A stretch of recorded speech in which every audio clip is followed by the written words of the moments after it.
I'm Geshe-la to Laksa again today. So yesterday we learned how inspiring beings are that have unconditional love and compassion. And I think today now we will learn how we can become such a being as well. For the schedule, we will have a teaching now 10 to 12 and then have a lunch break until 1:30 and then again teachings until 4 with the tea break in between. And it's very hot today, so please take care of yourself. If you feel like drinking some water, you can always go up. And also if you need some fresh air, you can always go out for a moment. And we just keep the windows open and we see if that helps a bit. And then a quick reminder again that Laksam runs on a volunteer basis and donations. So there is a donation box outside. You can also donate per twint. And we would like to offer many more teaching like this. So thank you for your 10 contributions. And now we will start with some prayers from the prayer book, and then Geshe-la will lead us in a motivation. It's 3 from the top.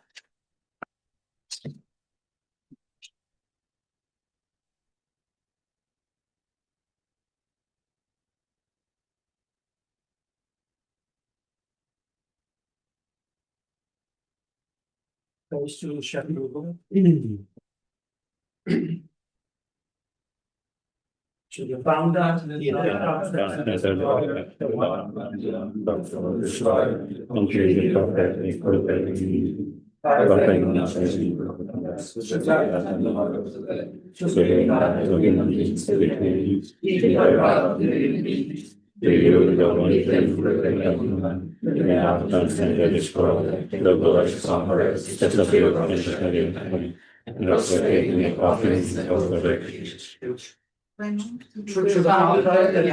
extension story, the one on the full story, the completely perfected, fully in being, perfectly knowledge in the context, and the work of the world, something that human beings beginning, you are God and human beings, to you the completely fully awakened one, and now transcendent story, the glorious number, that the beautiful darkling, that the perfect make of physical for refuge. To the founder, the now transcendent destroyer, the one gone beyond the form destroyer, the completely perfected fully awakened being, perfectly knowledge in good conduct, that I know to the world, to bring down the human beings to retain, eternal God of the human beings, to you the completely fully awakened one, the now transcendent destroyer, glorious number, that the beautiful darkling, as well they make offering to go for refuge. The one in this earth, who cares of servants' price, and children visible, to you the passionate in acts of the day, with the pure of these forms to be individual, is so much sharing for the hunting, and that existence in the world, of the best Lord to you as a state, with the belief science, says life for testimony, but I am called to you as a state, that free like you, your words are not. You can wear your life's power from the world as a kid, secular and living action. Father, having world society, the field of marriage qualified by the last solution. To you, the one gone to darkness and prostrate, the beauty that free one from the attachment, the virtue that free from the glory, the one God that sublime pure reality, to the Rama that has supplied like prostrate. Those who are liberated in the path to liberation, the holy fear qualified visualizations, who are devoted to the moral precepts, to use the divine community continued vigilance, like prophet, all men to the pain of God, men to the heart of refuge, all men to the greatest anger, all the word of punishment. All of the this light, body is lost and has for transplants in the white things, with the bloom faith and day homage. Do not only any power of divine, all only of the virtues actions, the beauty of mind as well. This is the teaching of the God. A star and visual reflect the line, angels and the clouds give by a ball, and dream and flash of lightning as love. The condition things as such. To this magnificent things and right of all sin, subdue the power of walls, and be delivered from samsara fiction, to verify the days of aging, sickness, and death.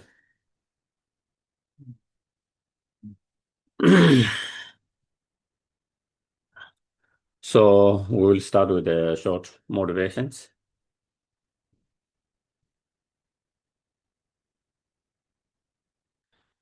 Try to keep yourself in a comfortable right posture.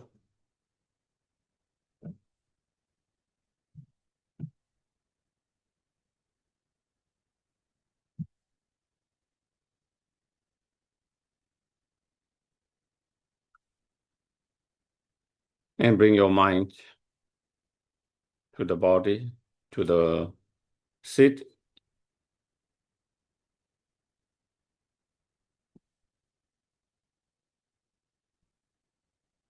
Let your breath flow naturally.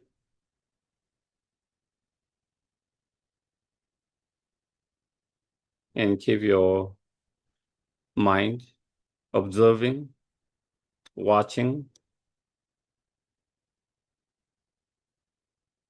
it mindfully and being aware of the breath for a few moments.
Once your mind has settled down, then we can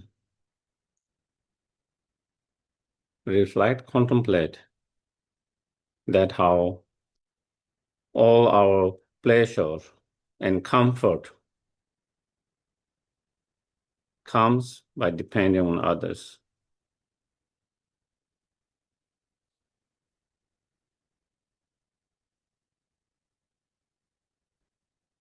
The job that we have depends on others.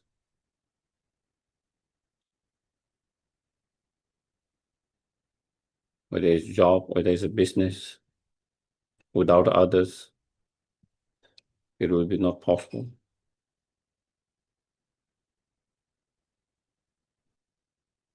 The education that we get depends on others.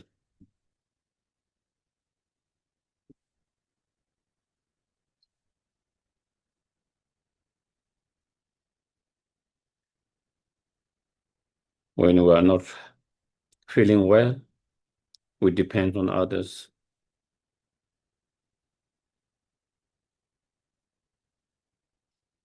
The doctors, the nurse, people who work in the hospitals, clinics.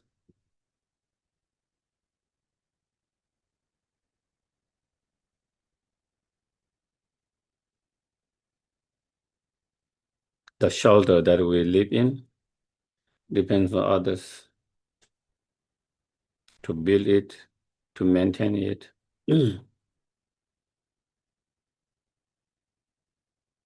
so that we can have more comfortable, to live more comfortable.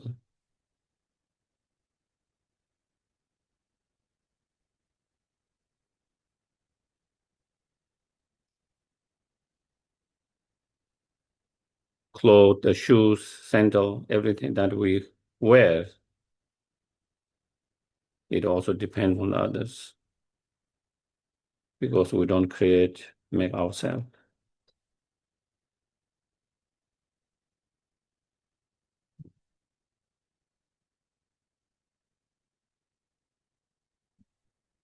The food that we enjoy every day nurtures ourselves,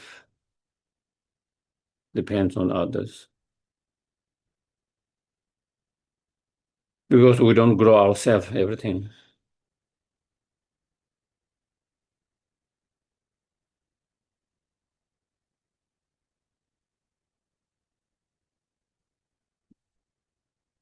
We are able to travel from one place to another place, to meet, to communicate with our loved ones and others.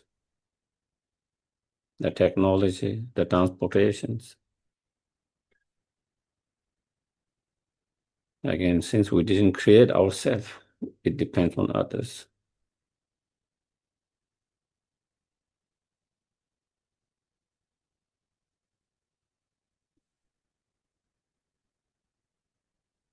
So from very morning to evening, everything that we use, that bring us little comfort, make our life a little bit more easy.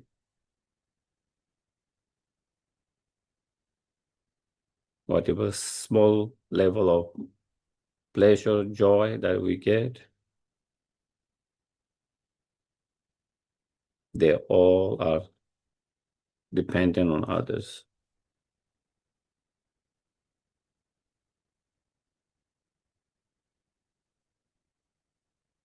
So try to see if we can feel the contributions and indirect kindness of others for all our comfort, pleasure, and joy.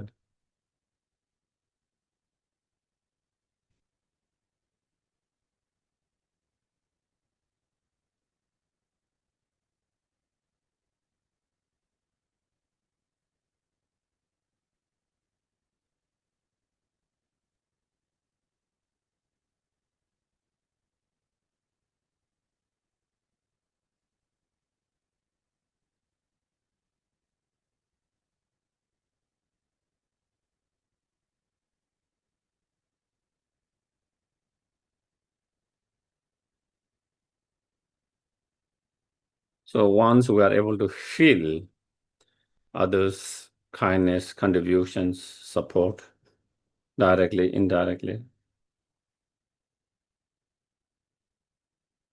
for our well-being, comfort,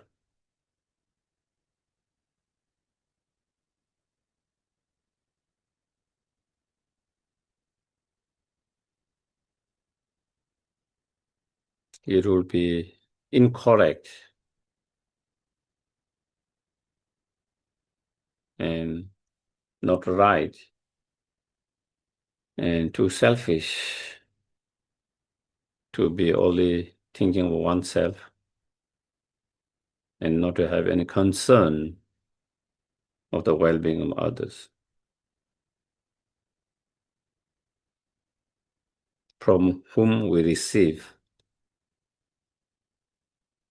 all the comfort, joy, and happiness.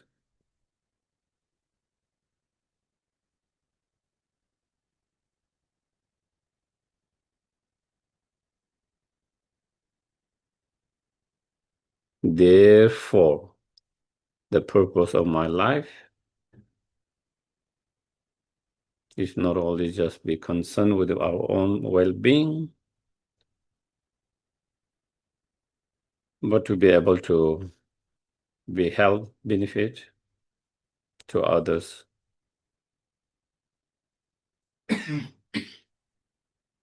as much as possible. To give back, to repay kindness, their contributions as much as we can.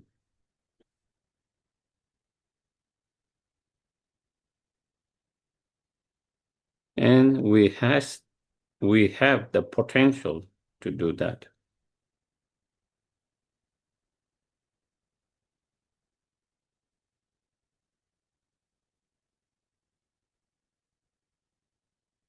And not only to be help and benefit, but to be greatest help and benefit.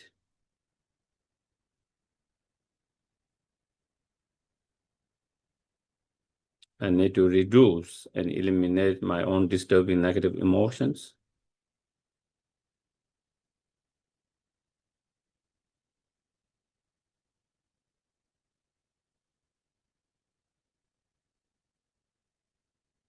Which are the cause of harm to oneself and to harm to others.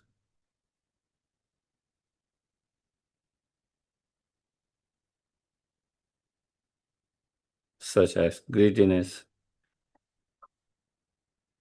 anger, jealousy, ignorance, and so forth.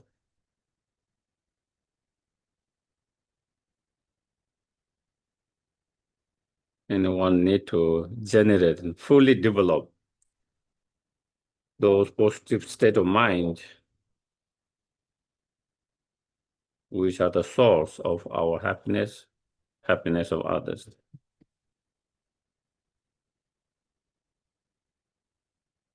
Such as true love, compassion, Bodhisattva mind,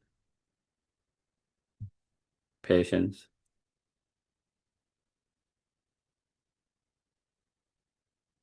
wisdom, and so forth.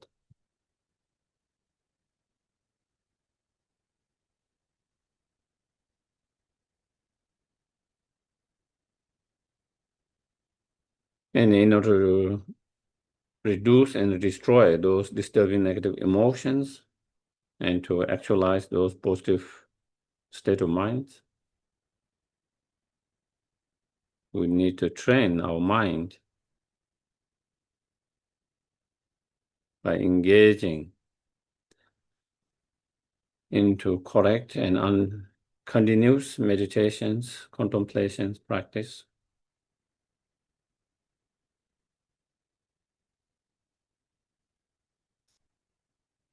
And for that, we need to continue to learn. We need to continue to be reminded of those practices. Therefore, I'm going to listen to the talk, engage in discussions, reflection, contemplations.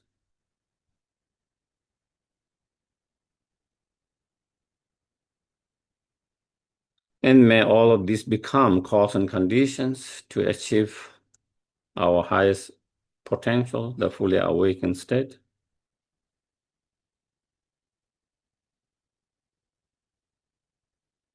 So we can be greatest help, benefit to each and every sentient being.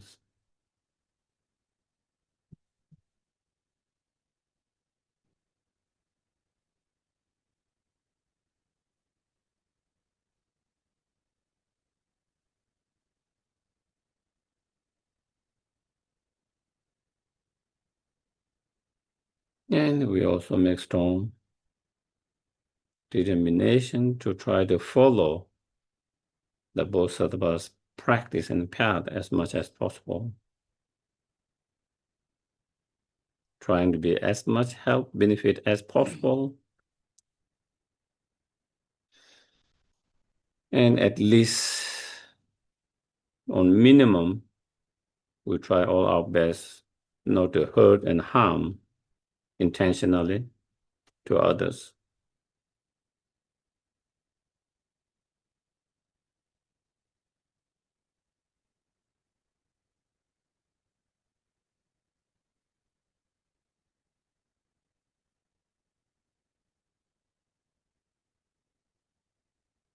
Okay, so then we do the refuge in Bodhisattva.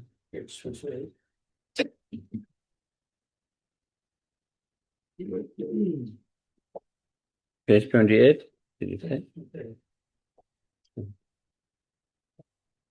Yep. Sangye Sodam Soge Sonam La Chanchu Padu Dane Kyaso Che Dagi Jinso Gibe Sonam Ki Dola Penche Sangye Dupa Sho Sangye Sodam Soge Sonam La Chanchu Padu Dane Kyaso Che Dagi Jinso Gibe Sonam Ki Dola Penche Sangye Dupa Sho Sangye Shedang Soge Chonan La Shangju Padu Danin Gyatso Che Dagi Jinso Gibe Sonam Ge Dola Penche Sangye Dupa. So welcome everyone, in all of you who are here in person and everyone on online. And again,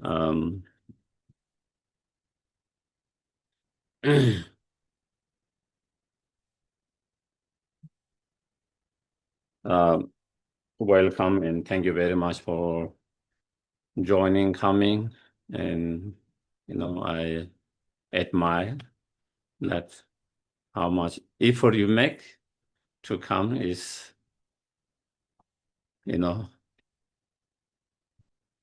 hard, and many of you have taken a long trains, bus, walkings, that require a lot of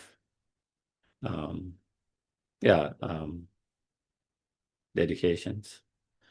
So making those efforts and giving your precious time, and with the hope that we can learn something, with the hope that maybe it can inspire or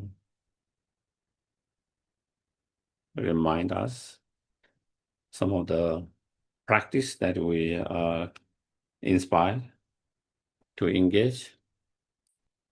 So the topic for today and tomorrow is, as you know, the Bodhisattva's Garlands of Gems. So it's by one of the great Indian masters, Adisha Dibamkara, 10, 11 centuries. I won't go in much detail of his stories. Those who are interested, you can study in the Lamrim at the very beginnings. There's a very extensive and very inspiring, when you read those stories, how much hardship they went through to acquire this knowledge, and not only acquire those knowledge and study, but how much practice they put into it. And through those study and practice, and through those realizations, and then how much effort they put into sharing those knowledge and wisdom, so even though he was one of the greatest masters and scholars, master at that time in India, still he made a very long journey, by boat, 13 months to go to Sumatra Island now in Indonesia. And it's a long journey. We don't have big ships like now at that time, for that long, in that such a big ocean with a small boats, where there is always the danger, and then, they're studying 12 years and coming back. And then at his later age, when he was requested many times by the kings of the Tibet at that time for him to come to Tibet to renew the Buddhism that had declined over the years, even though he was not young anymore, but old, and going from very lowland India to the highest mountains, plateau, in totally different cultures, food, everything's, language, everything's, but he made the effort, and even though when he was said, when he was asked whether it's beneficial for him to go, he said it will be very beneficial, but your lifespan will be less. And even though he knew that his lifespan will be less because of the conditions, but because he saw it will be beneficial, and the Tibetan people were requesting was sincerely in that, and so he made that long journey again from India to Nepal to Tibet, and share all his knowledge, wisdom, experiences, and it's through his kindness that actually we are able to study and learn many of those teachings now. Otherwise it could have been totally declined there, possible of that. So he was one of the main instruments in kind of reviving the Buddhism to its purity at that time, So that is the author, okay? Just to... And this is part of what we call Lojong practice, Lojong, mind training or Lojongs. Of course, all the Buddha's teaching are Lojong in a way, it's all about mind training. But that kind of term was not specifically used, even though whole teaching or practice are part of mind training, and especially,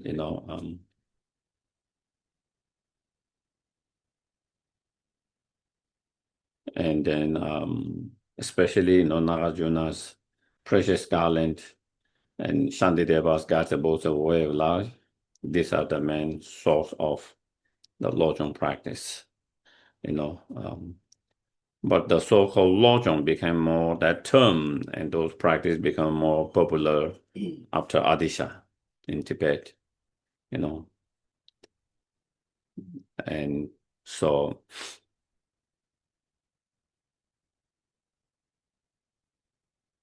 and Adisha, and together with his main disciple Domdenpa, who is a lay practitioner, they are known as spiritual father and son. They started, or they didn't really start it but from there, the Kadamba traditions started, Kadamba tradition lineage, and most of the Lojongs, those practice come from there. So here is also one of those Lojong practice. And in all the Lojong mind training practice, the main theme of the practice is training into two Bodhisattva.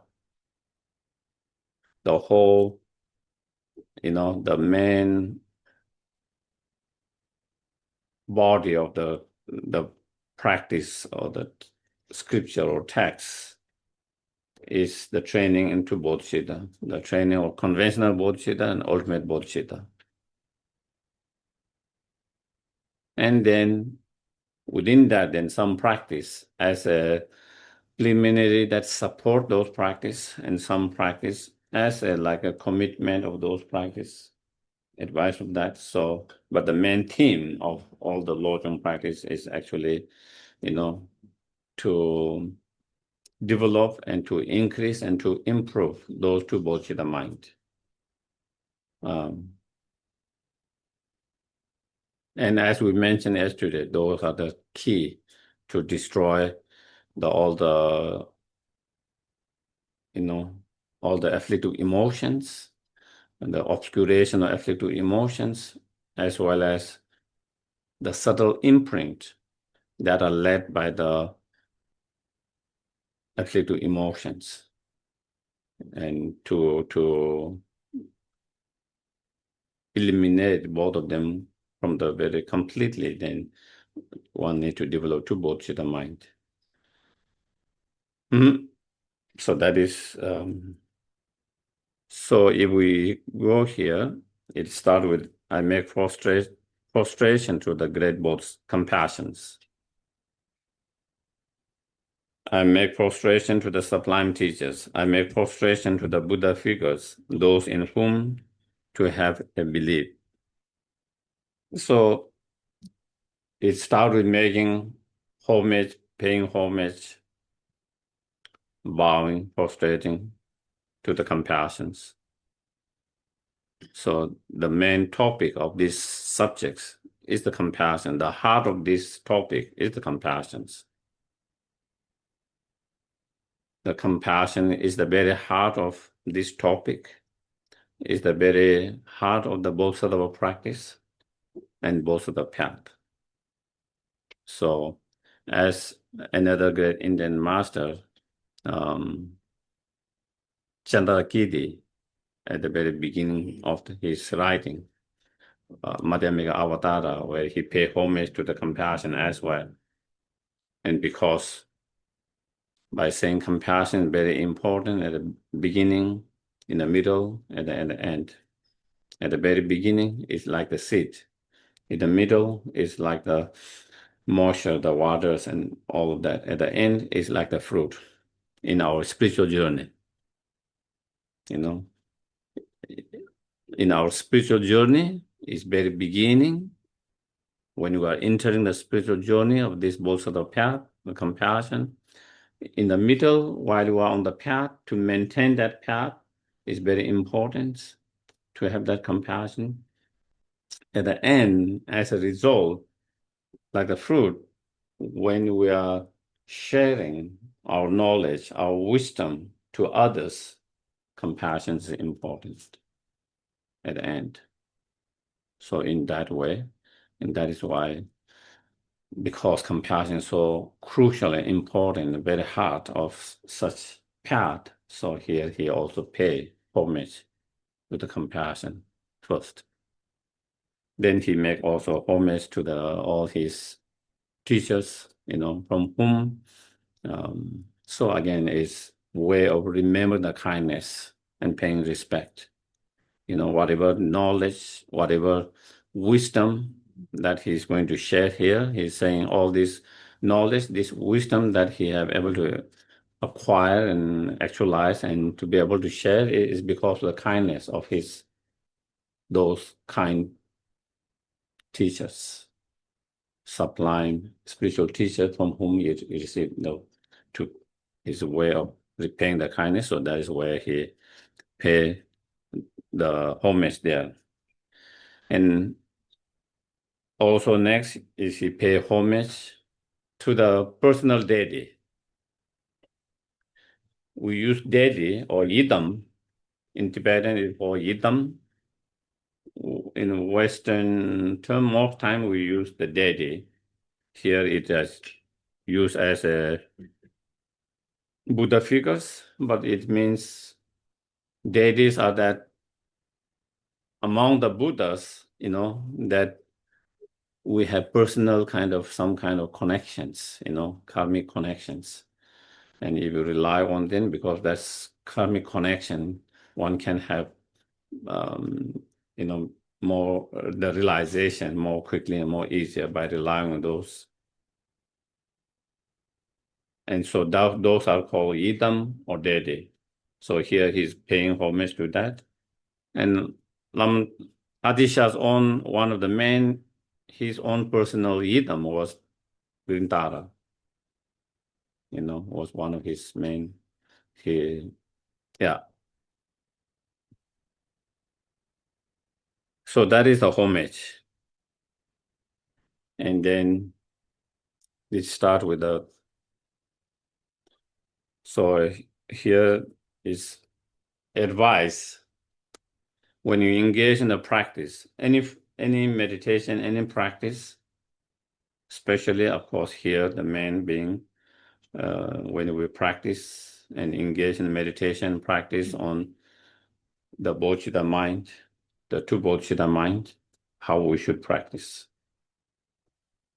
how we should practice.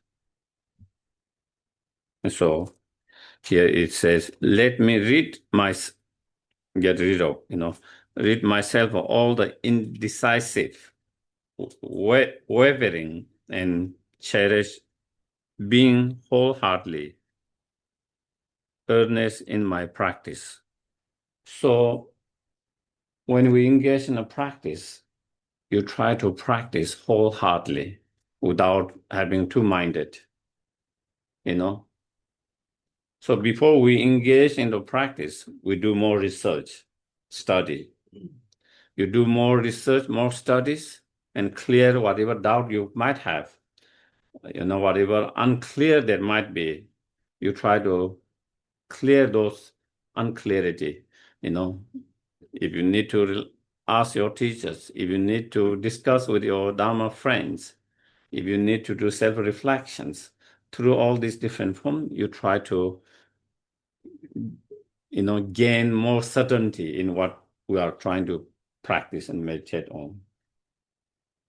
And so when you have done that, and when you are actually in meditation and practice, then you have less doubt, less two-minded, less indecisive, and then you are able to practice, meditate more wholeheartedly. And when you are able to practice with more wholeheartedly, you are going to have better result.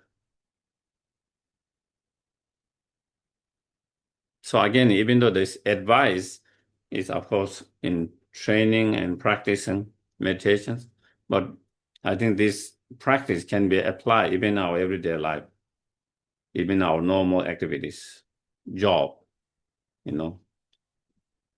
the more important before you really,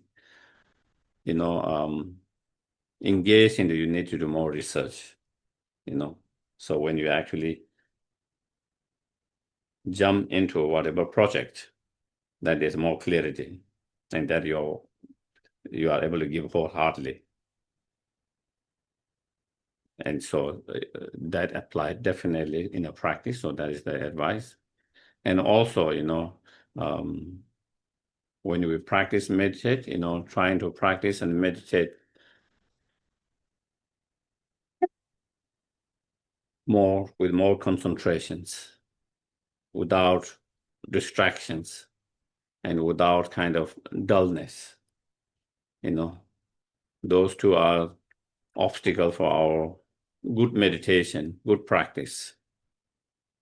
Either we are distracted because our mind started to wander off, or our mind become dull, not clear, And so therefore that practice here is says, so let me rid myself fully of being sleepy, foggy minded, and lazy, and always make effort with the perseverance.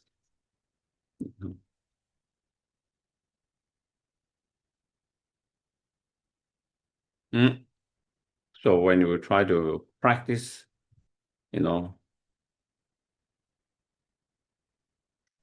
try to overcome the laziness through the practice of perseverance, enthusiasm,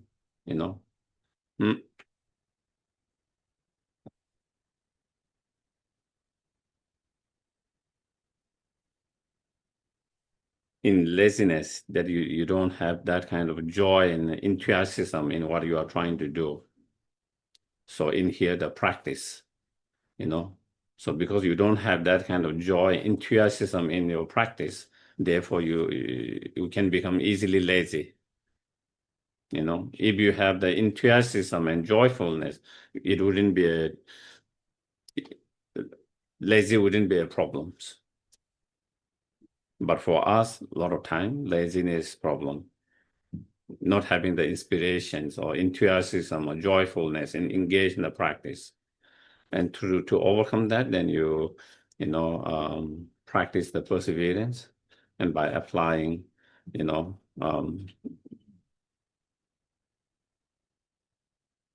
the four supporting, practices for the perseverance, So again,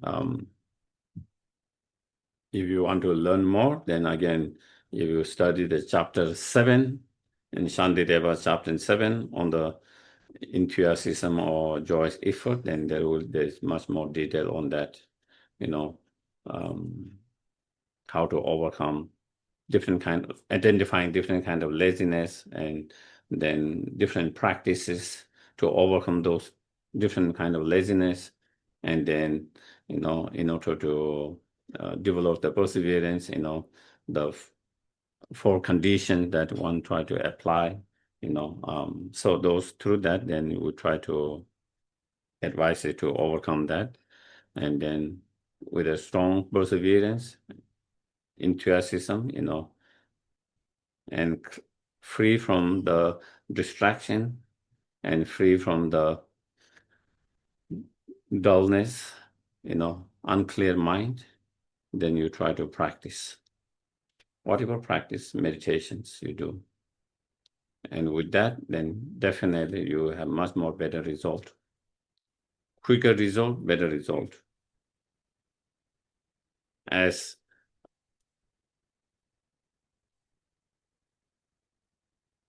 Adisha has mentioned in his other writings, Lamb of the Path, as well as Shandeva mentioned, if your mind is not free from that kind of distractions and dullness, then even you practice meditation for a long time, you wouldn't have much result. Is whatever meditation and practice you are doing, if your mind is always distracted when you're trying to meditate, or if you're not distracted, your mind is becoming kind of sleepy, foggy, unclear, then it is hard to have the result that you want to achieve. And so therefore, that is the advice, how to practice correctly. Okay? How to practice correctly, free from distractions and dullness, laxity, and with a lot of perseverance.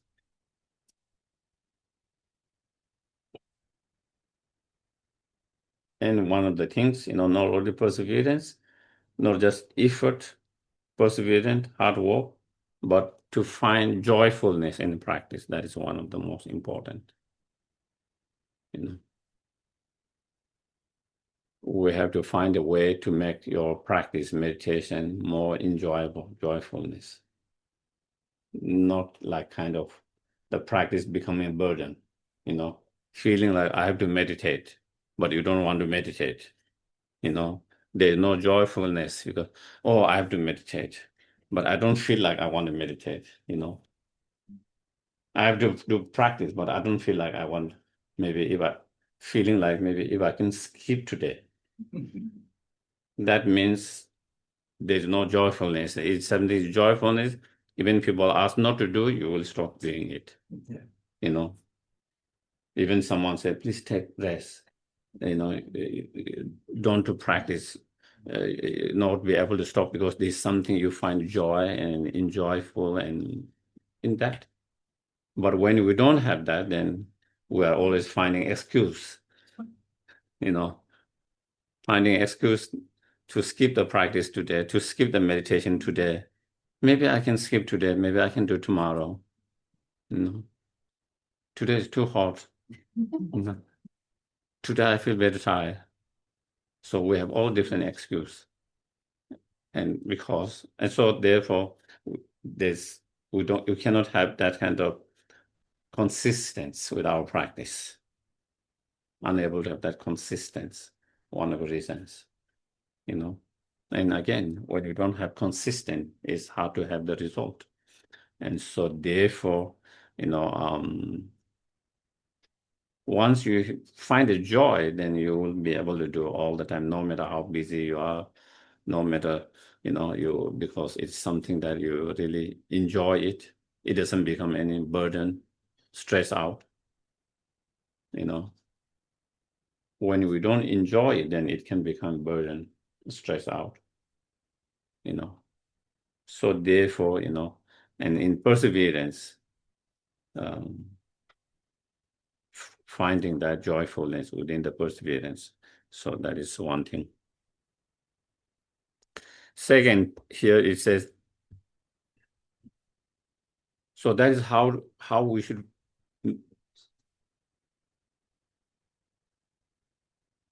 should engage in the practice, the meditations. During the meditation sessions, during the practice, you try to do wholeheartedly without any two-minded and free from the distraction and dullness and fully there. But when you are in not meditation sessions, the practice sessions, normally we can think of meditation session and post-meditation sessions, In meditation sessions, you are on the cushions or chair, whatever, you are really contemplating. And then when you are not that, then you are engaged in other activities, That is part of the post-meditation session when you are preparing to cook, when you are eating, when you are cleaning, and the other things that you need to take care of. So that is post. So how we should engage in those post-meditation sessions. Some of the masters says the post-meditation sessions, how you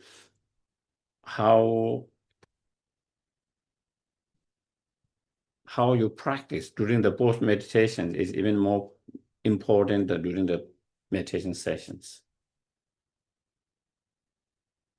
That will affect how good your meditation session will be.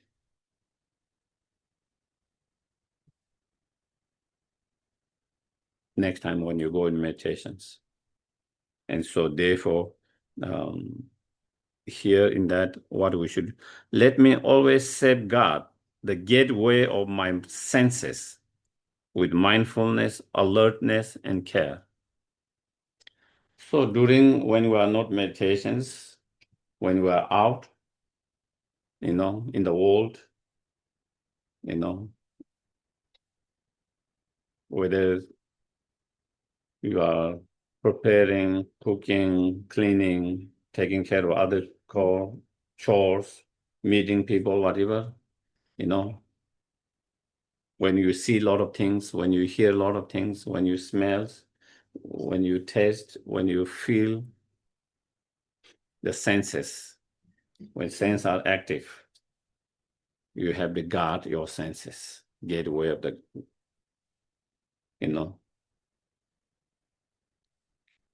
any objects that give rise to one of those afflictive emotions very strong, is better to kind of guard from being engaged with such objects. If you are listening to some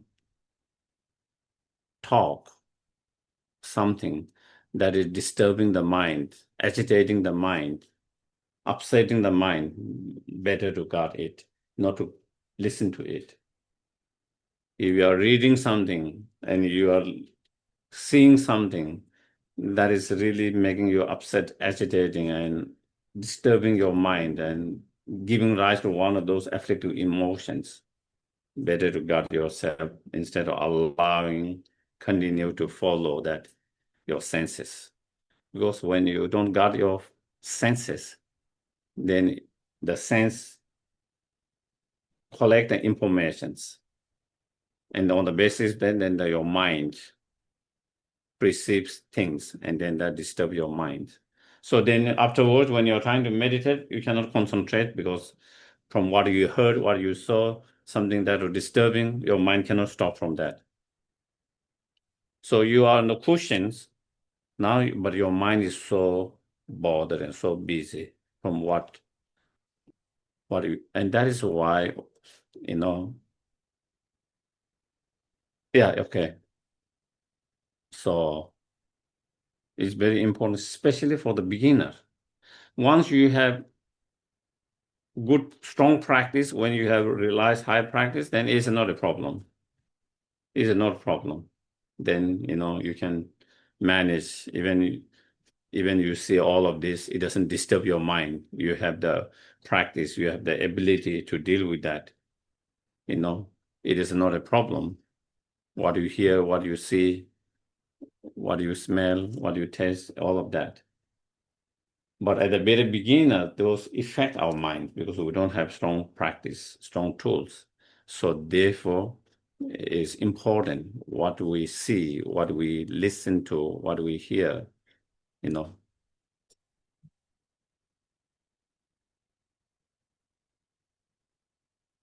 Yeah, sometimes I hear people, unable to sleep well from because of all the informations, all the news that they hear and disturb their mind and disturb their mind. Sometimes they cannot have a good sleep. So if you don't have tool to deal with that, and if that is making you that, better just switch off, not watch it. And that is the way of here guarding the senses. If you have the tool to deal with that, it doesn't disturb and upset you, then of course that is not a big problem. But if it's really upsetting you, that, make you can't sleep well, cannot enjoy, your mind gets so distracted, unable to concentrate anything, even you try to concentrate something, your mind is too distracted with those things, then it's better, So that is where safeguarding and how we safeguard with the alertness and mindfulness.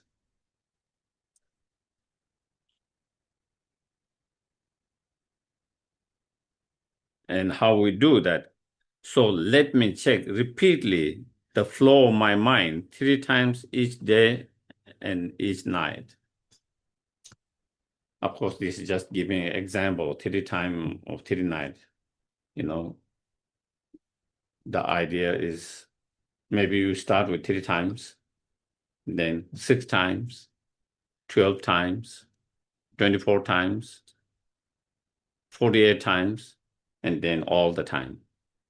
Then there's no number that you are constantly mindful and alert all the time. And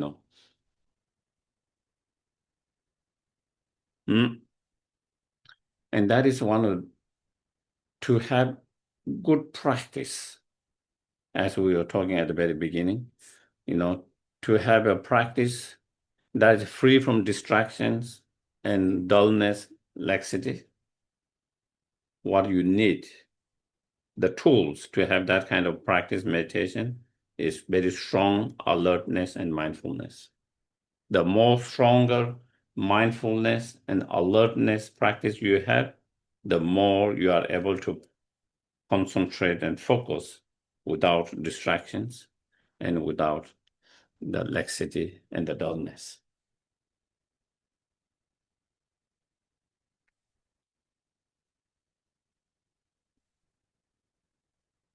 One of the Katamba masters, Geshe Ben Gungel,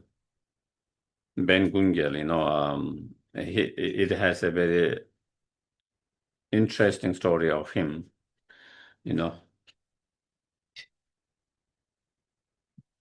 At the very beginning of his life, he was a, quite well known and fear bandit, robbery, Later, he regretted that, he changed that, and he entered the path he took to the Dharma, and also became a monk.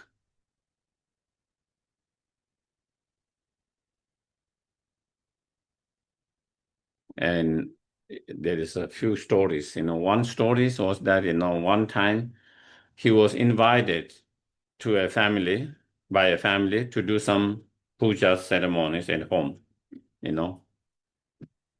which they invite monks, nuns, to do that at home. So he went to the house, and then when family was out, doing something, when he saw in a bag, the tea bricks, in the old time in Tibet, they make the tea from tea bricks, is a tea leaves that is like a brick, and you kind of, what do you call? Break. You break it and boil it, So still now, in some places. So he saw a stack of that, because he used to steal and rob all the time in the past. The habit, and impulsive habits came, and he started to put his hand to take one of the back in his pockets, because he was practicing this, and he has been practicing with alert and mindfulness. The moment he put that, he immediately recognized that, oh, I'm stealing. I'm stealing. And he hold his hand like this. He shouted, there is a thief in the house. There's a thief in the house. The family came running, and of course they didn't see anyone else than him. Where is the thief? Where is the thief? I don't see it. Here is the thief. He was still holding one of his hand and said, here's the thief, here's the thief. That's how he embarrassed himself, to overcome that. But because of his mindfulness, alertness, immediately he was able to recognize that the moment he was doing something wrong, something not supposed to do, immediately he recognized that, and immediately he took actions,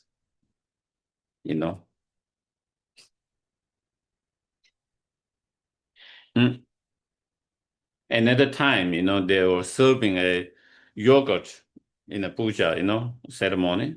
And because he was new monk, he was in the last row, even though, he was age-wise is old, but because he had just joined the monastery recently, so he's new, so he was in the last row. And then when they were serving the yogurt, and he saw they were serving a lot. Oh, he said, by the time it come to I'm in the last, there might not be enough. He started to worry, Immediately again, he recognized, oh, worry and attachments, attachment. He was attached to the yogurt. And because he was attached to the yogurt, there was a fear he might not, by the time it comes, there might not be enough. Again, because of that alertness and the mindfulness, immediately he was able to recognize the very moment that fear and worry arise, he can see that.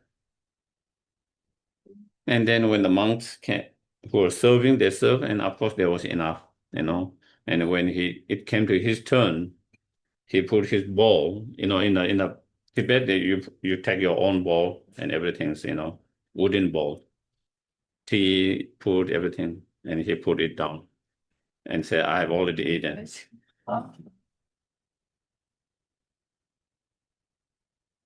So he has a very interesting way of countering immediately.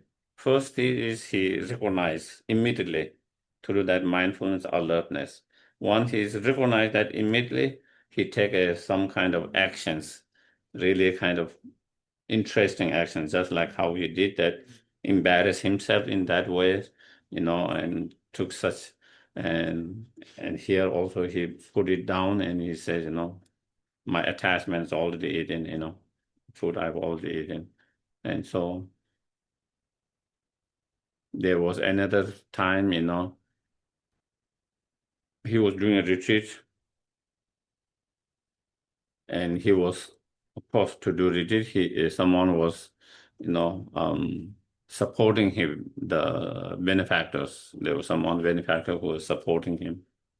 And he got a message that benefactor is coming today to see him. So he set up the altar little bit more, clean up, little set up nicely, more than usual. Then immediately again he recognized, why am I doing that? Why am I doing it special today? A little bit more special than normal, to impress the sponsors. Again, the attachment and grasping. And so due to that attachment and grasping, then wanting to impress the sponsor so he can get continued support, Immediately again, with his mindfulness, Allah, he recognized immediately. And then he got up, well set up, got bunches of dirt, he throw it, everything, and mess up everything, made much more worse. So the point is, his way of responding is very different than normal. But the first thing is that he is able to, with alertness, mindful, he is able to recognize immediately whenever those negative thought arises. He's checking all the time his mind, and immediately when he recognizes that, then he will take certain actions to confront that.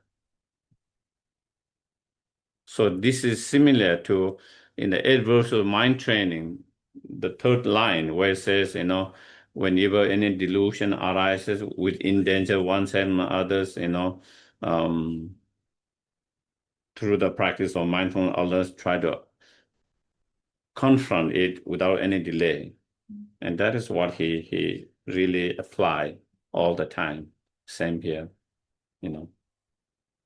So I shared a little bit of his story because I wanted to quote from him. I was going to quote something from him, and then I think that's where.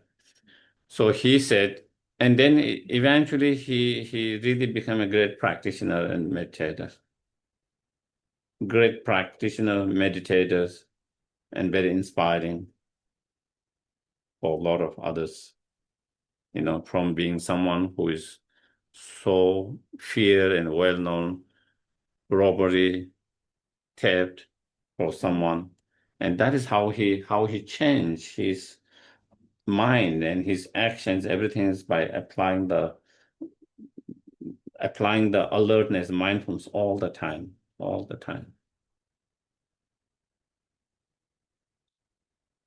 So he mentioned, I have only one job to do, nothing more than one job,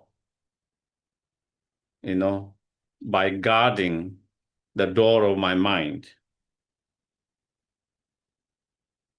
By the door of my mind, guarding it with a spear, like the weapon, the spear of mindfulness, alertness.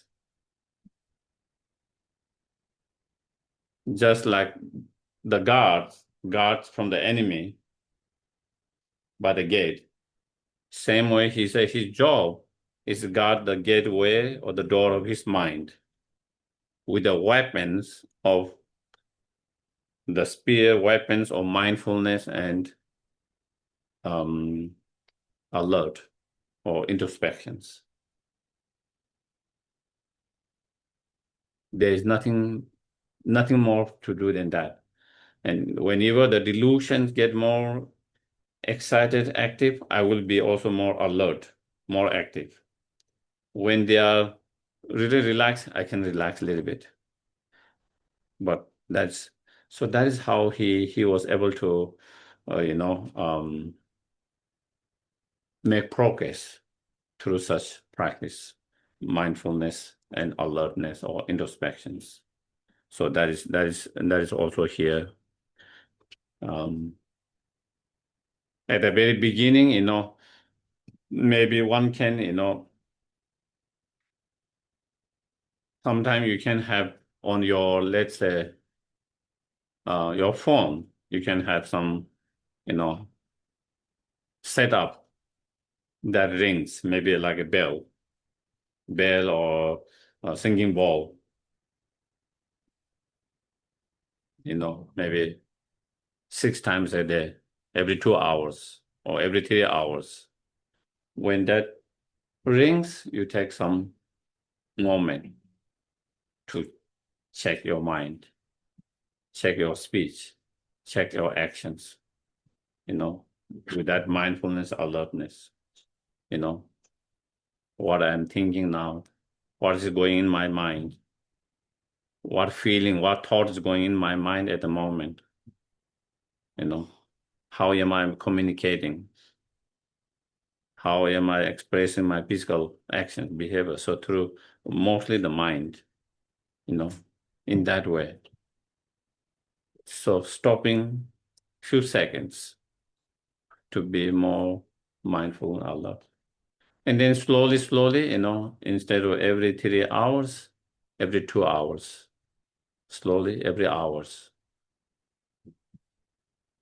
And then as we get better, then you don't need any more of that reminder. You will be able to be mindful and alert all the time. And that is what we want to kind of, be able to achieve, And when you have developed such strong mindfulness and alertness, then definitely that will help in any kind of meditation, whether you are doing shamatha meditations, whether you are doing analytical meditations. When you do meditation, your meditations, you will be able to do with more concentration, more focus, without much distraction and without much laxity. And thereby you will have better result from the meditations.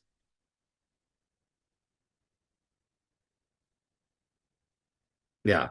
And through that, when you are more mindfulness, alertness, and that is how you are able to safeguard your senses, and not being affected by those negative impact by the senses, by being that, so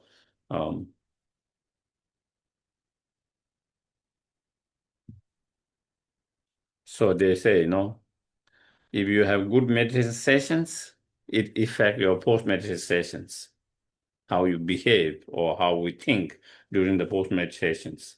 The effect from the meditation, you bring it, So if you are in meditation, you have good meditation on letting go, forgiveness, compassion. When you are not even in that deep meditation, when you come, you are able to feel more compassion where you couldn't feel before, and you are able to be more kind and that.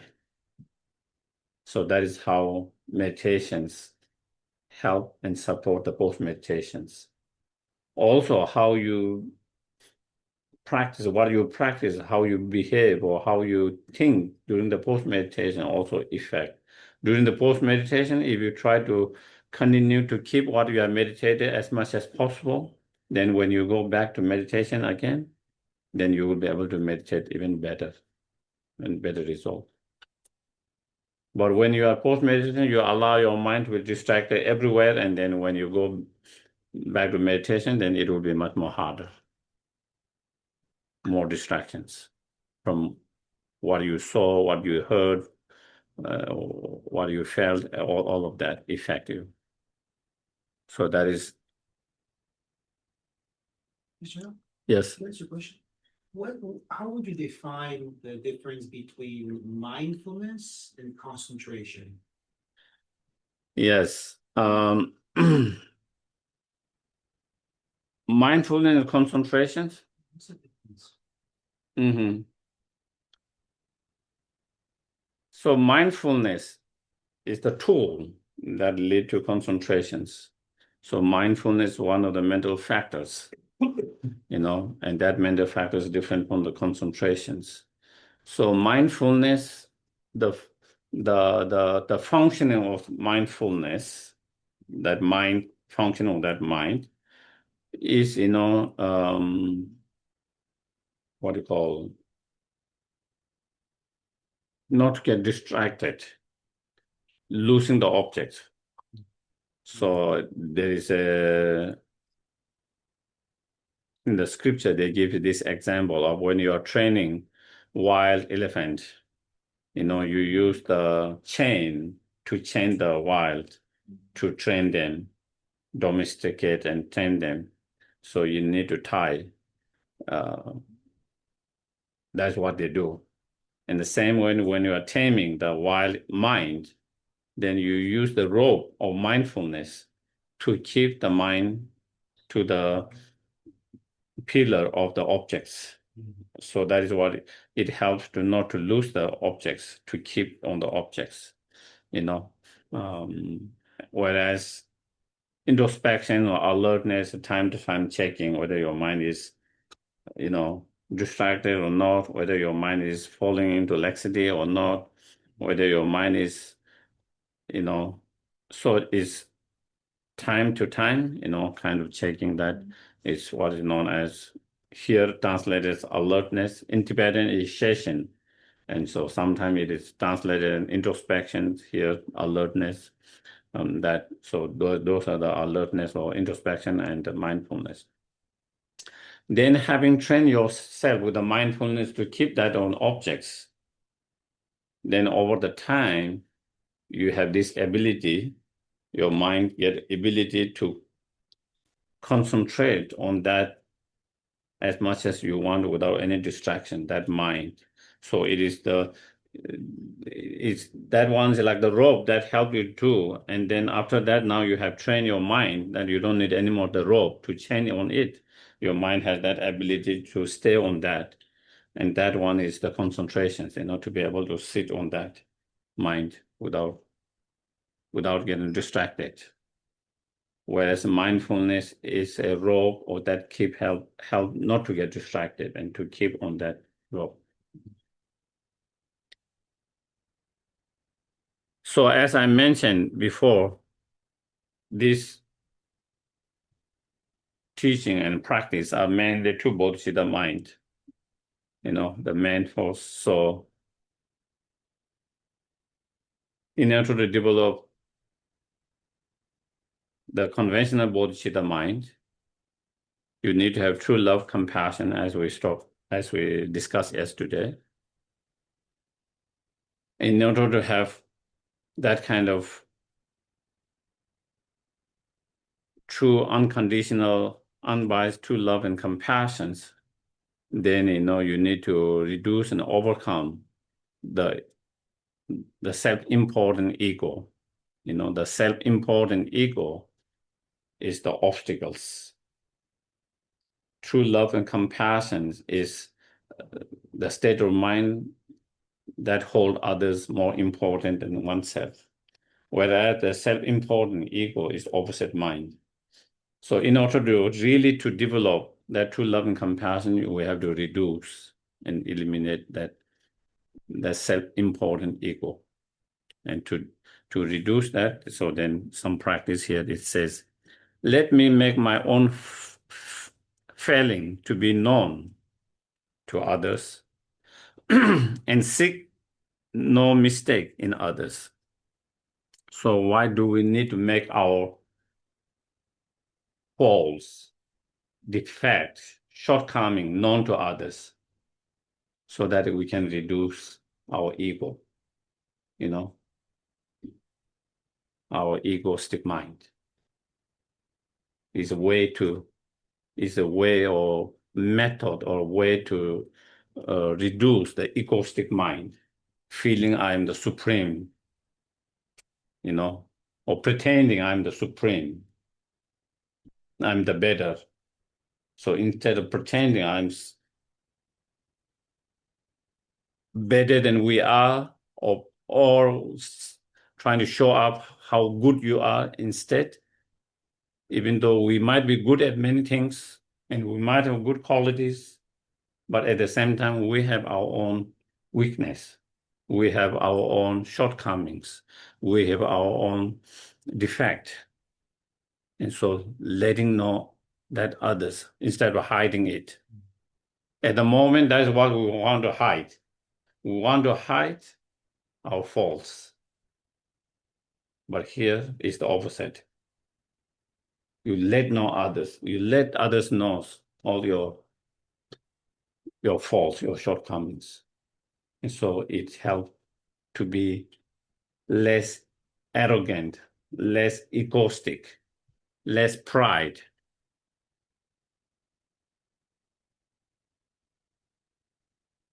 Also, you have less to be fearful of. When we are hiding something, we always have fear someone might know that. When you don't have anything to hide, you have less fear to worry about it. It is already known.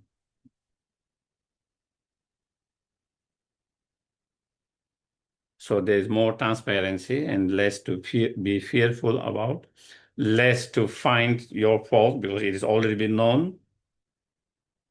But when something is hidden, then there is more, in order to hide that, then you have to do something else to hide that, and then it becomes, endless.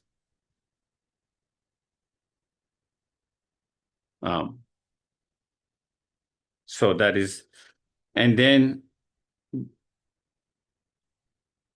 because we are trying to train to have this unconditional love and compassion, then, do not seek mistake in others. You don't go and try to find mistake in others. If you try and go through and try to find a mistake, you will find a mistake.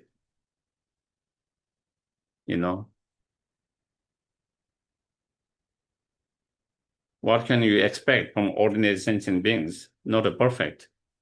Even the Bodhisattvas are not perfect, even though they are such a great beings with such an incredible, heart, compassion. Still, they are not perfect.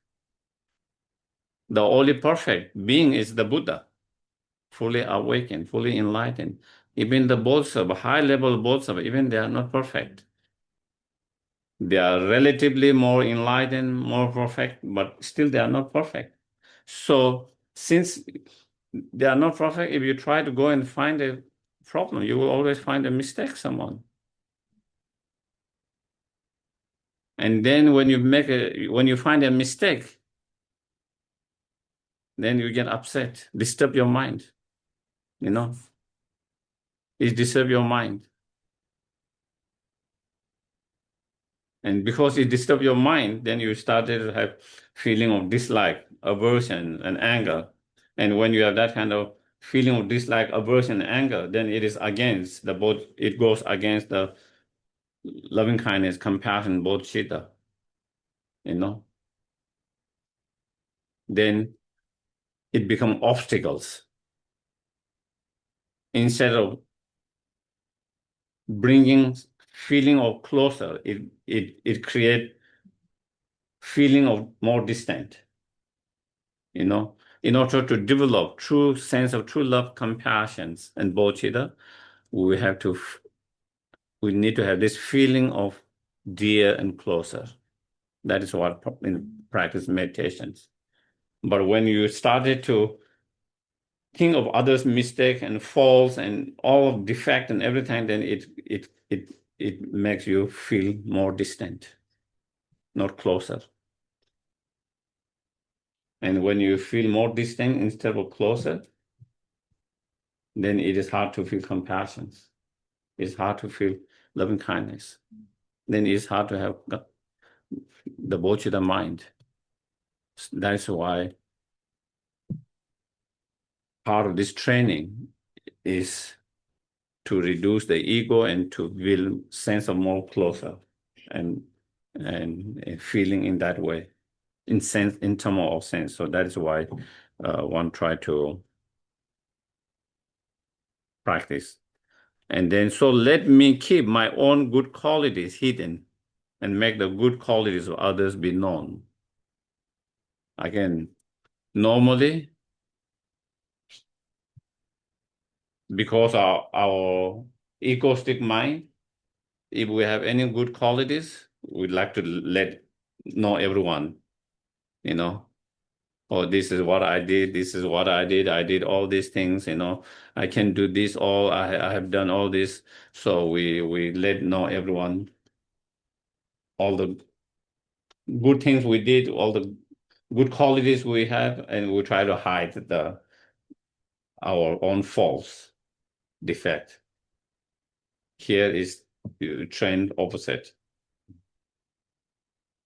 You let know your faults, everyone, and you try to hide your positive qualities. So then again, practicing humility, humbleness instead of,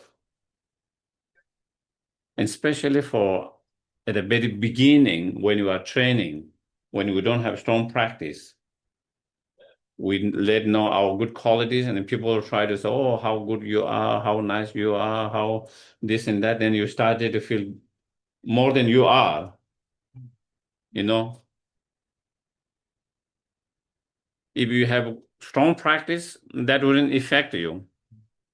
But when you don't have strong practice, when people praise you and people started to say nice thing about you, then, that can overtake us, overtake our mind. And then we must start to believe or feel that sometimes we are more than we are, and the sense of superiority, sense of arrogance, sense of delusional pride can creep in. And sometimes we might not even be aware of that, Sometimes we might not be even aware of that because they come very slowly, very creeping way.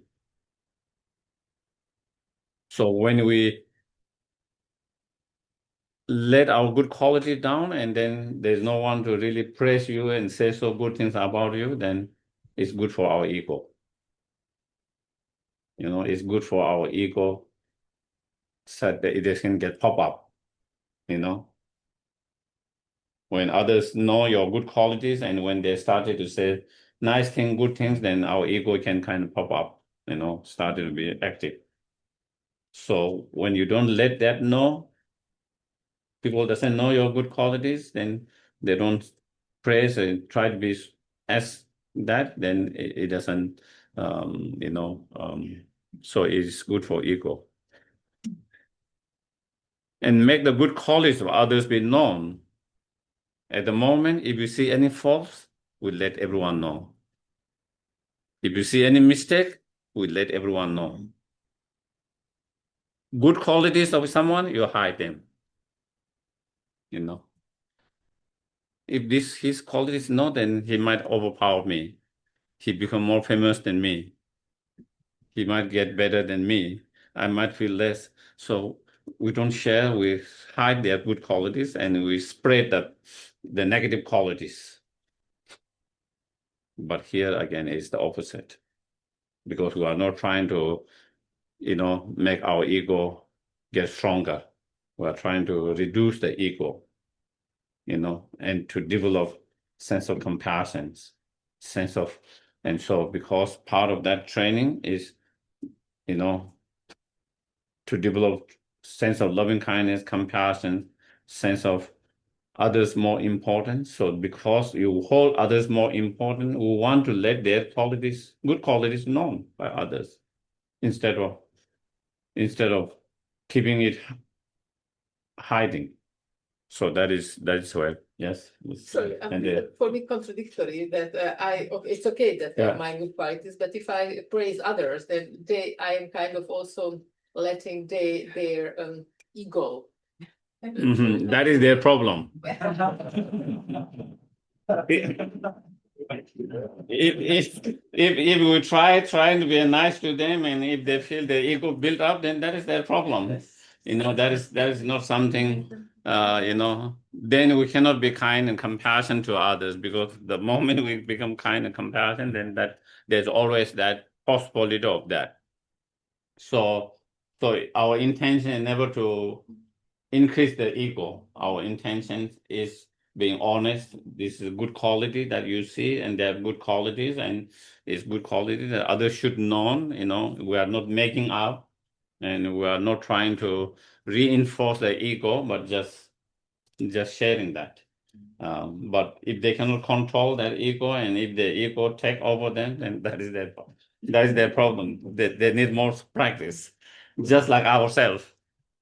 Then that means they need to do more practice. And yeah. Geshe-la? Yes, please. I also have a question. Yes. If I go to a job interview, I'm supposed to talk very positively about myself. And when they ask, why do you want to leave your old job? I mean, I cannot say so. Perfect place, because then would say, why do you leave? So what do I do? Well, that is more practical. In those situations is different things, but in everyday our training, everyday our training of the mind is not like that. For that job, simply for that purpose, sometimes you have to present yourself that the job well, and to present your qualities, why you can do this job well. I think that is, but in our everyday, in those cases, it doesn't has to be, also ego, build up ego, it's just that you are presenting what you are capable and what you can do. What they want to know is how well you can do this job and what are the qualities you have to show us that you can do this job well. And you are just being honest with that, and what you feel that you are able to do, and what quality you have that why you could do that job. And that's all, as long as it doesn't kind of feel overtaken by the ego, I don't think that would be a contradiction, unless we are kind of, we are really feeling ego because you think I'm the best, and there's no one who is better than me, and yes. The difference between the pride and to be humble as well. For me, I see also a difference. Yes, because sometimes, that's experience from myself. For example, I could ski quite well, and when I began to do alpinism, it was quite late. I was more than 50 years old, and then somebody said to me, "Oh, you can ski very well." And I say, "Well, yeah." And then he came to me and said, "Yeah, when you say you ski well, if for you just like this, we very bad the way we ski." And then suddenly I realized that I wasn't humble enough. And I explained that, yeah, I'm skiing since I'm very young. And then I took courses, and then that's why. But you know what I mean? The difference, and to be humble also, and not to say, no, I'm not good. Yeah. You know what I mean? That was something for me because I was many times. Yeah. No, I think is definitely, I think, again, also it will come later as well, and in all the lochons they talk about practicing humility, humbleness, and overcoming the pride and all of that. Definitely that's quality that we try to develop. But also when someone is looking for a job and job interview, sometimes you have to present, if you present, or I don't know, maybe I might be do job okay, maybe I don't know, then most likely you are not going to get the job. You have to be confident, and so you have to present in a way that that you can do the job well. But that doesn't have to be kind of sense of feeling superiority. Pride is that sense of feeling superiority than others, and sense of feeling others less than yourself. Having a trust in yourself, confident in yourself, doesn't mean you have to put someone down. You have to look down someone else. You can still have self-confidence, and you can still have confidence in yourself and your ability and all of that, but doesn't mean you have to put someone down. Whereas the delusional pride and arrogance had this sense, not only is self-confident, there is a state, the mind has a way of looking down others, putting down others, belittling others. seeing you are more superior than them. So so I think those are, yeah. Okay.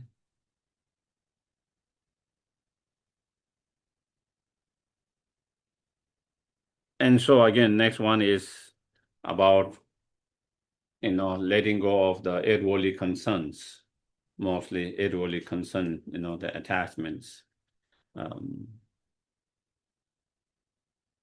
Again, when you have attachments, and stronger attachment we have, the stronger sense of competitive with others, the stronger sense of jealousy with others, the stronger sense of outdoing others. And when you have that, then again, it leads us more distant from being concerned with others' well-being and happiness of others' well-beings. Then it becomes yourself more important than others in that cases. Whereas here, the practice is to develop others even more important than oneself, and to develop true love and compassion. So it's a contradiction to that, But when you have strong attachment, then that sense of competitiveness will come because you really want that, and now you see there's someone who's competing for that, and you might not get that. That person might get that.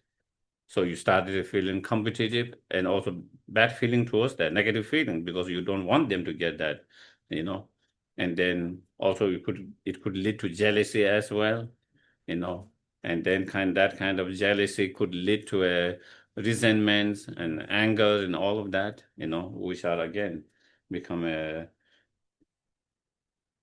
obstacles to develop true love, compassion, and Bodhisattva mind. And so, and of course, also it's a source of our unhappiness. This whole, the main cause of one of our unhappiness is the attachments, Because of attachment, we deal with so many fear and worries. So many fear and worry in our life because of attachments, So in that it said, let me rid myself of desire or attachment for material gain, honor, and always rid myself of desire for profit and fame. So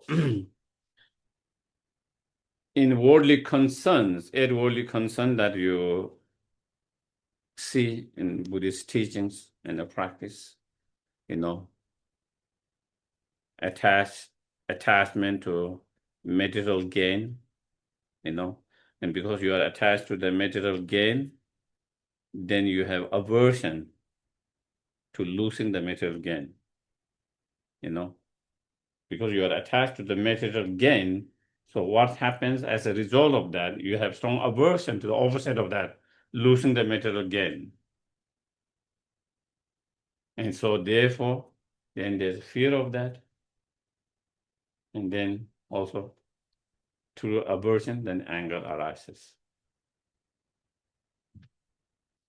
And we have strong attachment to the praise. People saying good things, nice things about, we are attached to that. Because you have strong attachment to the praise, you have aversion to the criticism. And because of that, when there is any criticism, then we get upset and angry. We cannot take it well. We cannot take it well. Why? Because we are aversion to that. If you don't have aversion to that, you can take it easily, without being so personal, without being so bad, without feeling so pain, hurtful, and all of that. So, and because we are attached to pleasure, pleasure, then we have aversions to the opposite of that, pain or unpleasure, sufferings. And because you have strong attachment to suffering, whenever we encounter suffering, we get upset and angry. Whenever we face any kind of pain and suffering, we get upset and angry towards whatever that we believe that was the cause of that suffering. And because we have strong aversion to that. Why we have strong aversion to that? Because we have strong attachment to the opposite of that, the pleasure. And then we have a strong attachment to fame.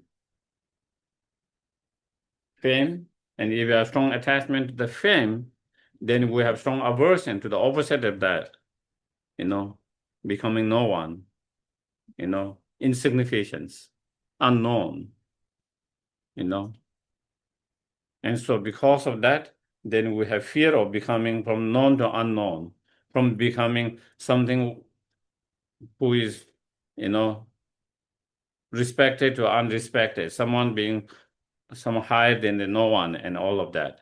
And when that happens, or when situations lead to that, then again, we have some aversion and anger towards that. So those are the 8 worldly concerns, because we are attached to 4, then we have aversion to the opposite. And because of that, then we suffer so much in our life. If we really see in our life why we suffer, it's all of this. All of this. If we really check why we are suffering,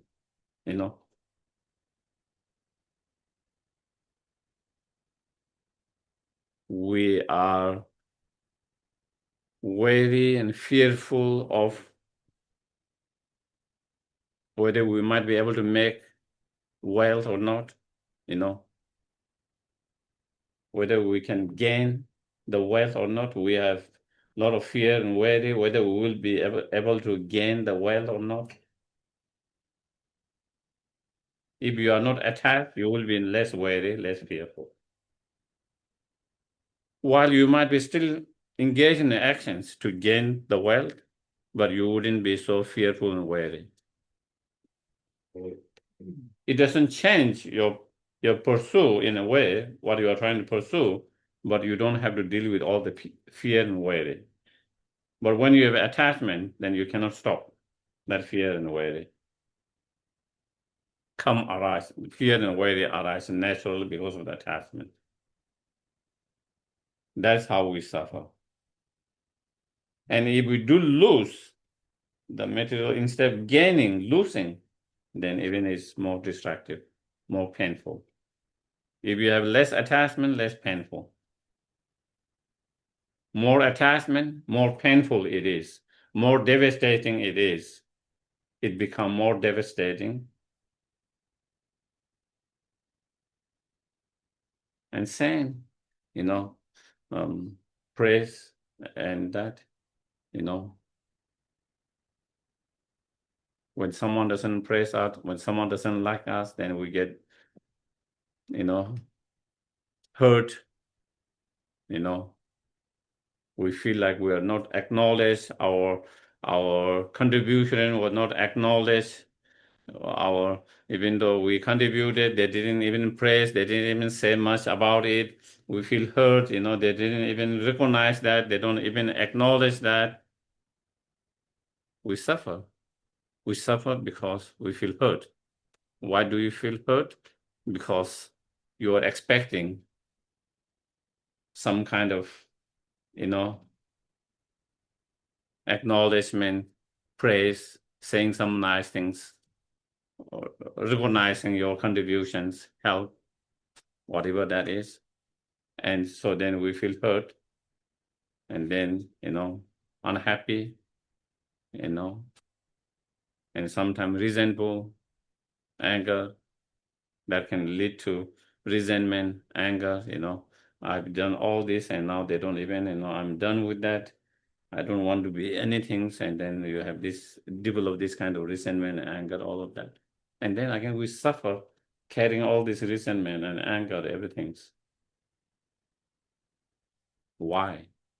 Why? Because we're attached to that kind of,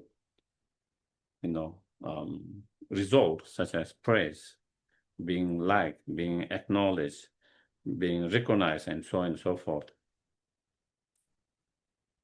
Otherwise, if someone recognizes, someone acknowledges, someone thanks, someone praise, wonderful. Thank you, wonderful. They don't do that, it's okay. I wanted to contribute, I wanted to be service, and that's what I did. That is the main important things. Whether someone recognized that or not, whether someone acknowledged that, whether someone thanked or that, whether someone praised or that is not a big thing. You really wanted to support, help, and that's what you did, and that's all. So if someone forgot to do, it wouldn't be a big problem. But when we're attached to that, then if that happens, then it can be a source of pain and sufferings. And then, of course, not only praise, doesn't praise, but if someone actually criticizes you, then it becomes very devastating, can be very devastating, you know. And so all of that. So that is why, you know, here it says, you know, you should try to let go of all these attachments, you know, for your happiness, for the happiness of others. If you have less attachments, you feel less competitive with others. If you feel less competitive with others, you don't engage in the action that will become very confronting with others. When you are competitive, you become a little confronting with them. And in that way, then they don't have to receive that energy of being confronting or jealousy, you know, envy. And because of jealousy and envy, then again, we might make comments or we might say something that hurts them, you know, harms them. So in that way, then we don't have to suffer. We don't have to engage in that action that brings suffering to them. And also through that, then also we don't create the obstacle to make it more distant, but instead it helps us to bring closer. So that's why here the advice is to let go of all these attachments, the worldly concerns or the attachments. So let me have few desires and, you know, try to have less desire, you know. If we don't control ourselves with the desire, by desire itself, there's no limit. We have to train ourselves to be that. You know, if we don't train ourselves by desire itself, it wouldn't come to a point it's enough. The desire always change the goalpost, you know. Here is the goalpost. I want to reach here. Once you reach here, this change to here. That's where I want to be. Once you reach there, then it goes to the others. You never reach there by following the desire itself.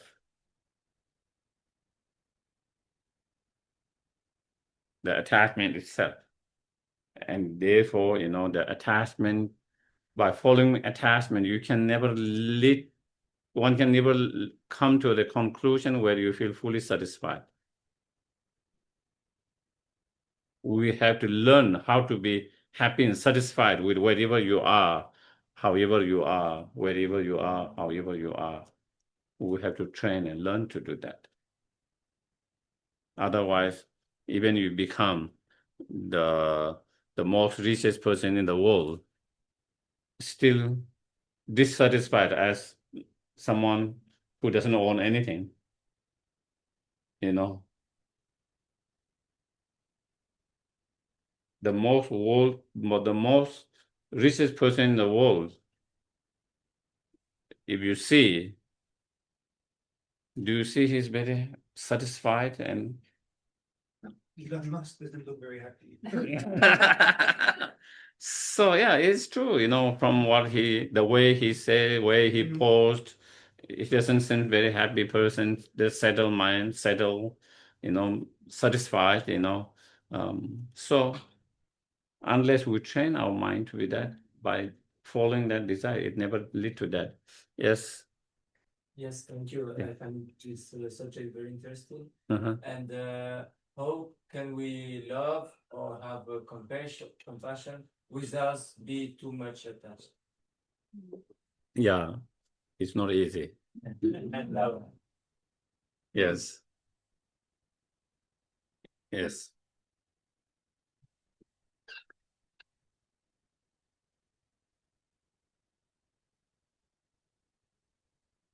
The attachment is more about,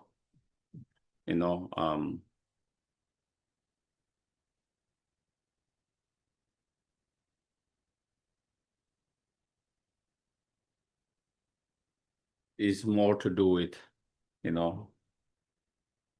oneself. If I have that, it will make me happy. If I have that, it will make my life more easier. If I have that, it will make my this and that. It's more with that. There's more to do oneself. Whereas true compassion is more to do with others, because they don't want suffering, but they are still suffering.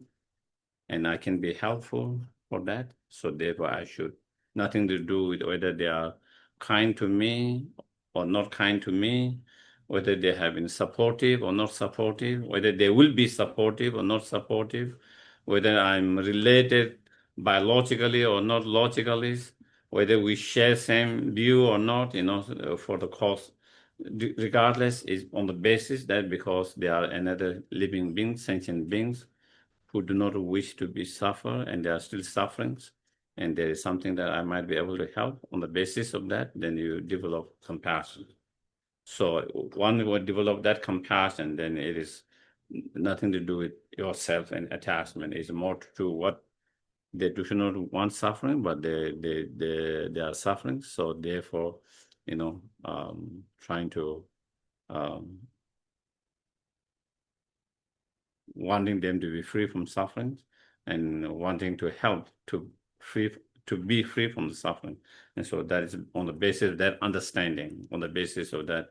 So that is what we try to develop, the true compassions, that is non-attachments and non-conditionals, is unconditional non-attachment. It's not because he or she is my brother, sister, children's parents, friends, which is more about me because he is my children, my parent, my friend, my colleague, because because he or she supported me, he or she was for me when I needed. So all this, it become more about that. And that kind of love on that kind of basis become more conditional and more attached. But here, unconditional and non-attachment compassion is nothing to do with that, even though we have this relationship, biological relationship with all, even though we share same space and share same and friend and support each other, but the compassion not based on the compassion that none of those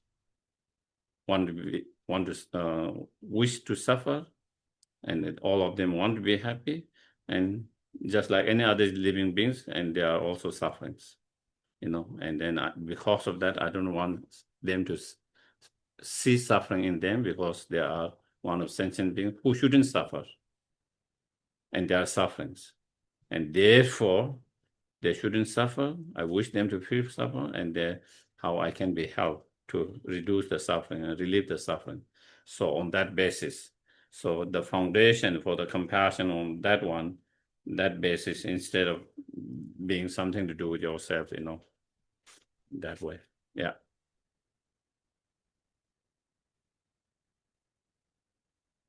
With a few desire, be content. Yeah. And so that's all. Learning to be content. And if you are content, you are more happy in your life. If you are not content, then you can be the most richest person, still you are unhappy. If you are content, you might have very little, but you must be one of the most happy persons. And we can even see, if you go all over the world, you go to some of the very small villages, very undeveloped, not much. And sometimes you see some of the most happy people there. most of the happy people there than some of the people who are in the city who have so much, but some of the most unhappy people in the world. So being happy doesn't come from the external. It has to come from within, from inside. And not only we have to take example of others, we can look our own examples. Are you more happy now than when you are 20, 30s? Maybe not, you know.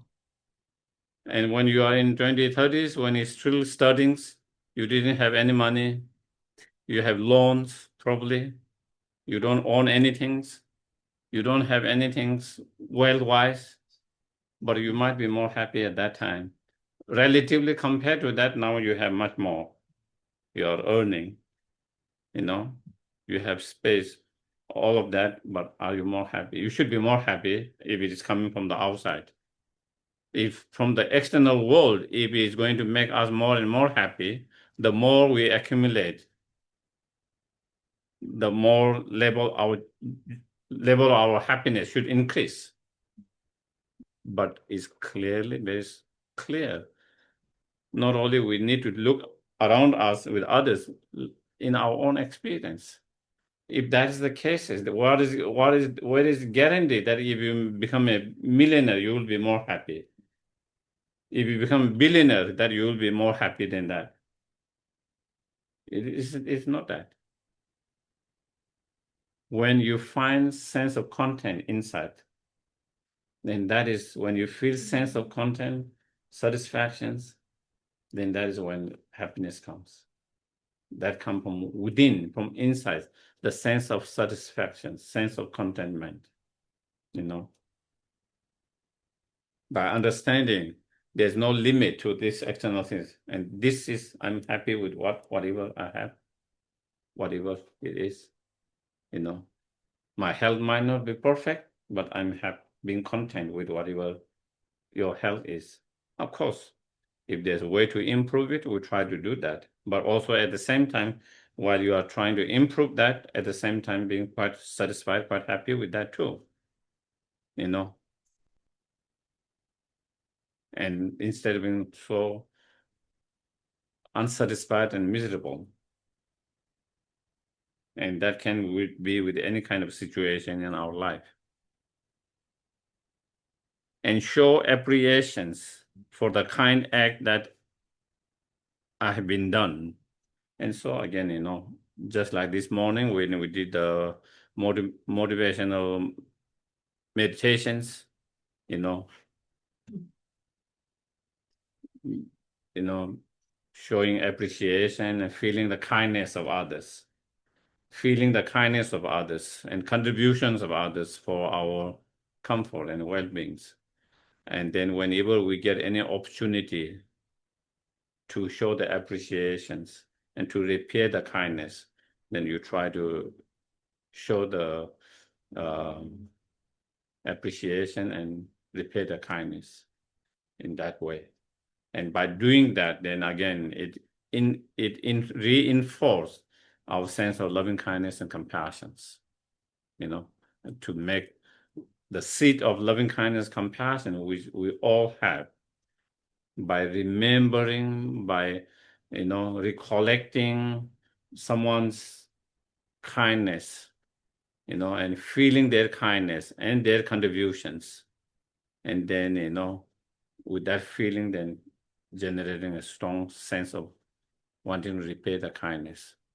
And then showing the appreciation whenever possible in whatever way we can, you know. In that way, it gives water to your seed of loving kindness, compassion. Is nurturing that seed of loving kindness, compassion. At the same time, you know, is giving some kind of what you call support to others to be more kind and compassionate.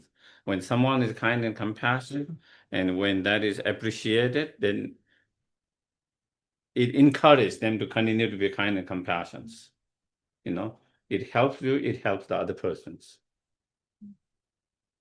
Because when someone appreciates their kindness and compassion, then it encourages them to be more kind continuously, and to show that kindness, and to give that kindness more. But when we don't show that appreciations, of course, some people doesn't matter, as I said before. If you have strong practice, it doesn't matter. But some people who doesn't have a strong practice, then they might be discouraged. But when there's showing the appreciation, then they might be more encouraged to be kind. So show the appreciation for the kind acts that have been done, whether it's done to yourself or someone else. Okay, so we have the break, lunch break. Changjo semjo rimbo che ma che pana che kyo che kewa nyamba meba ya kongle konto kewa yo. Thank you. So thank you. 1:30, yeah. We are back at 1:30. So I think because after lunch, it's a little better when there is any. Yes, please. Thank you. So I have a question that how can it is said that everything we can turn into Dharma, everything. But how can we turn, like, just reading a book, which is not Dharma book, or watching a movie, just sometimes I have to do it to kind of let go and relax. How can we turn these things, which are not really, I don't know, very positive or negative, but just neutral. Yeah, neutral. How can we turn this to the Dharma? I'm doing it mostly to relax myself, and then I just read some comic books or something to. Well, one of the advice Shantideva gave is how we can transform our ordinary activities, neutral activities, into a virtuous or Dharma, is by generating the right intention of the Bodhisattva, So your intention, Bodhisattva, to be help benefit to others, and in order to be not only help benefit, but greater help benefit, the need to achieve fully awakened state. In order to achieve fully awakened state, the need to cultivate all these spiritual realizations, such as true Bodhisattva, wisdom realizing emptiness, and all others. And to cultivate those, you need to practice. To practice, you need to be able to practice well. You need to have, good conditions, physically, mentally, And in order to have a good condition, physically, mentally, sometimes we need to relax, chill out, being in the nature, or reading, or even watching entertainment, whatever that is. You try to connect what you are doing that support toward the development of Bodhisattva. The reason is to keep ourselves physically, mentally more relaxed, more healthy. And with that relax, you are able to have more health, less stress. And you have less stress, more healthy, then you are able to practice meditation, whatever you do, to do it better. And the whole purpose of doing is so that we can serve and be benefit to others. So if we can kind of connect that with that kind of intention and motivation, then it says, then the Shantideva explained what he called Bodhisattva is like the alchemy that can transform the ordinary metal into the gold. In the same way, our normally ordinary activities, those kind of activities, which are normally ordinary activities, can be transformed into a virtue, something in the Dharma, by the power of the alchemy of Bodhisattva motivations. Yeah. Any other questions? There's one from a participant on Zoom. Yes. What's the difference between conventional bodhicitta and ultimate bodhicitta? Okay. Conventional bodhicitta is that we just spoke yesterday and today a little bit, on the basis of unconditional, unbiased love and compassion. On the basis of that, in order to motivated by that such love and compassion and wanting to help sentient beings to free from the suffering, cause of suffering, and wanting to lead them to ultimate happiness, help them to achieve ultimate happiness, then the wish to achieve, the inspiration of wish to achieve fully awakened state is the conventional bodhicitta mind. Again, as we said yesterday at the very beginning, it requires effort. When you put effort, you feel it. When you don't put effort, you don't feel it. But with the practice over the time and familiarity, then you will be able to feel that more naturally, more spontaneous, less and less effort and effortlessly. And when you achieve that, that is Buddha Chitta, conventional Bodhicitta realizations. And that is why you become Bodhisattva, as we mentioned.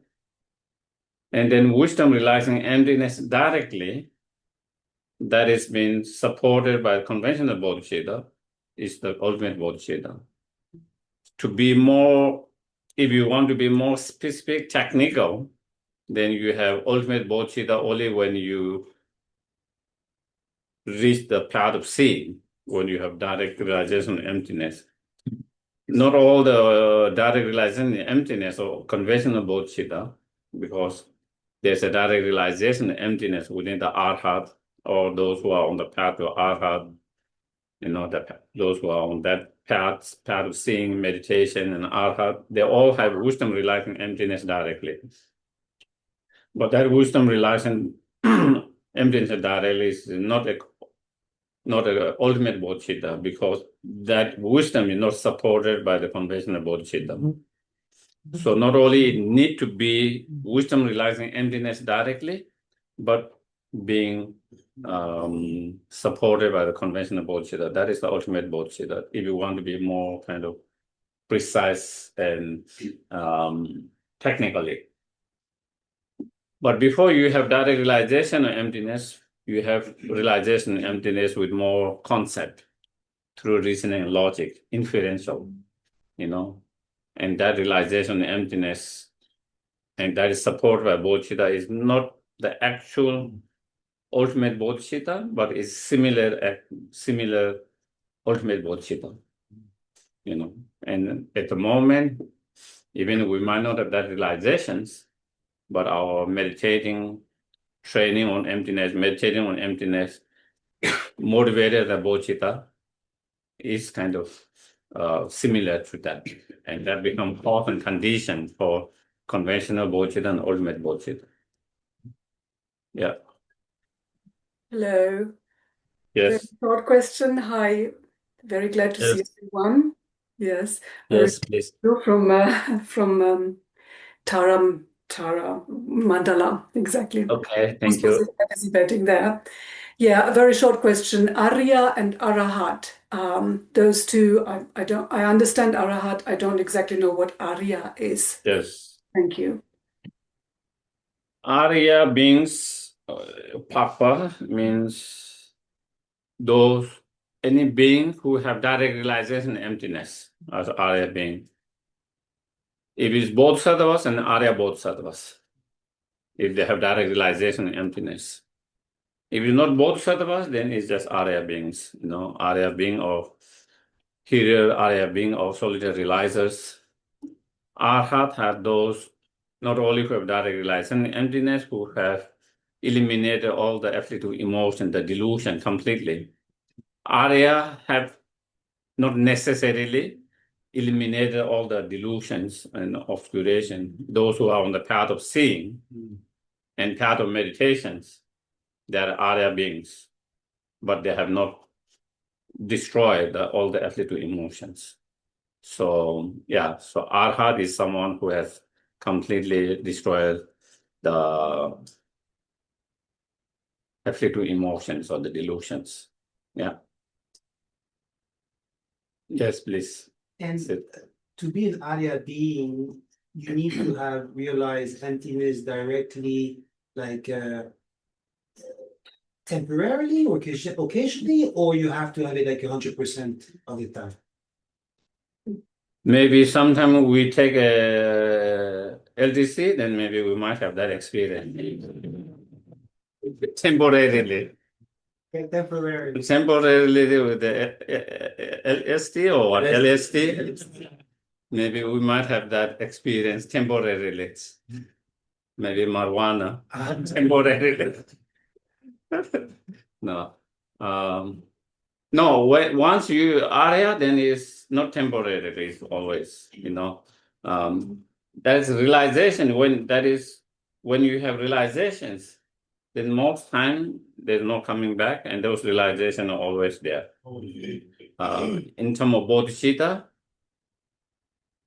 in the first stages of bodhicitta, you can still lose it.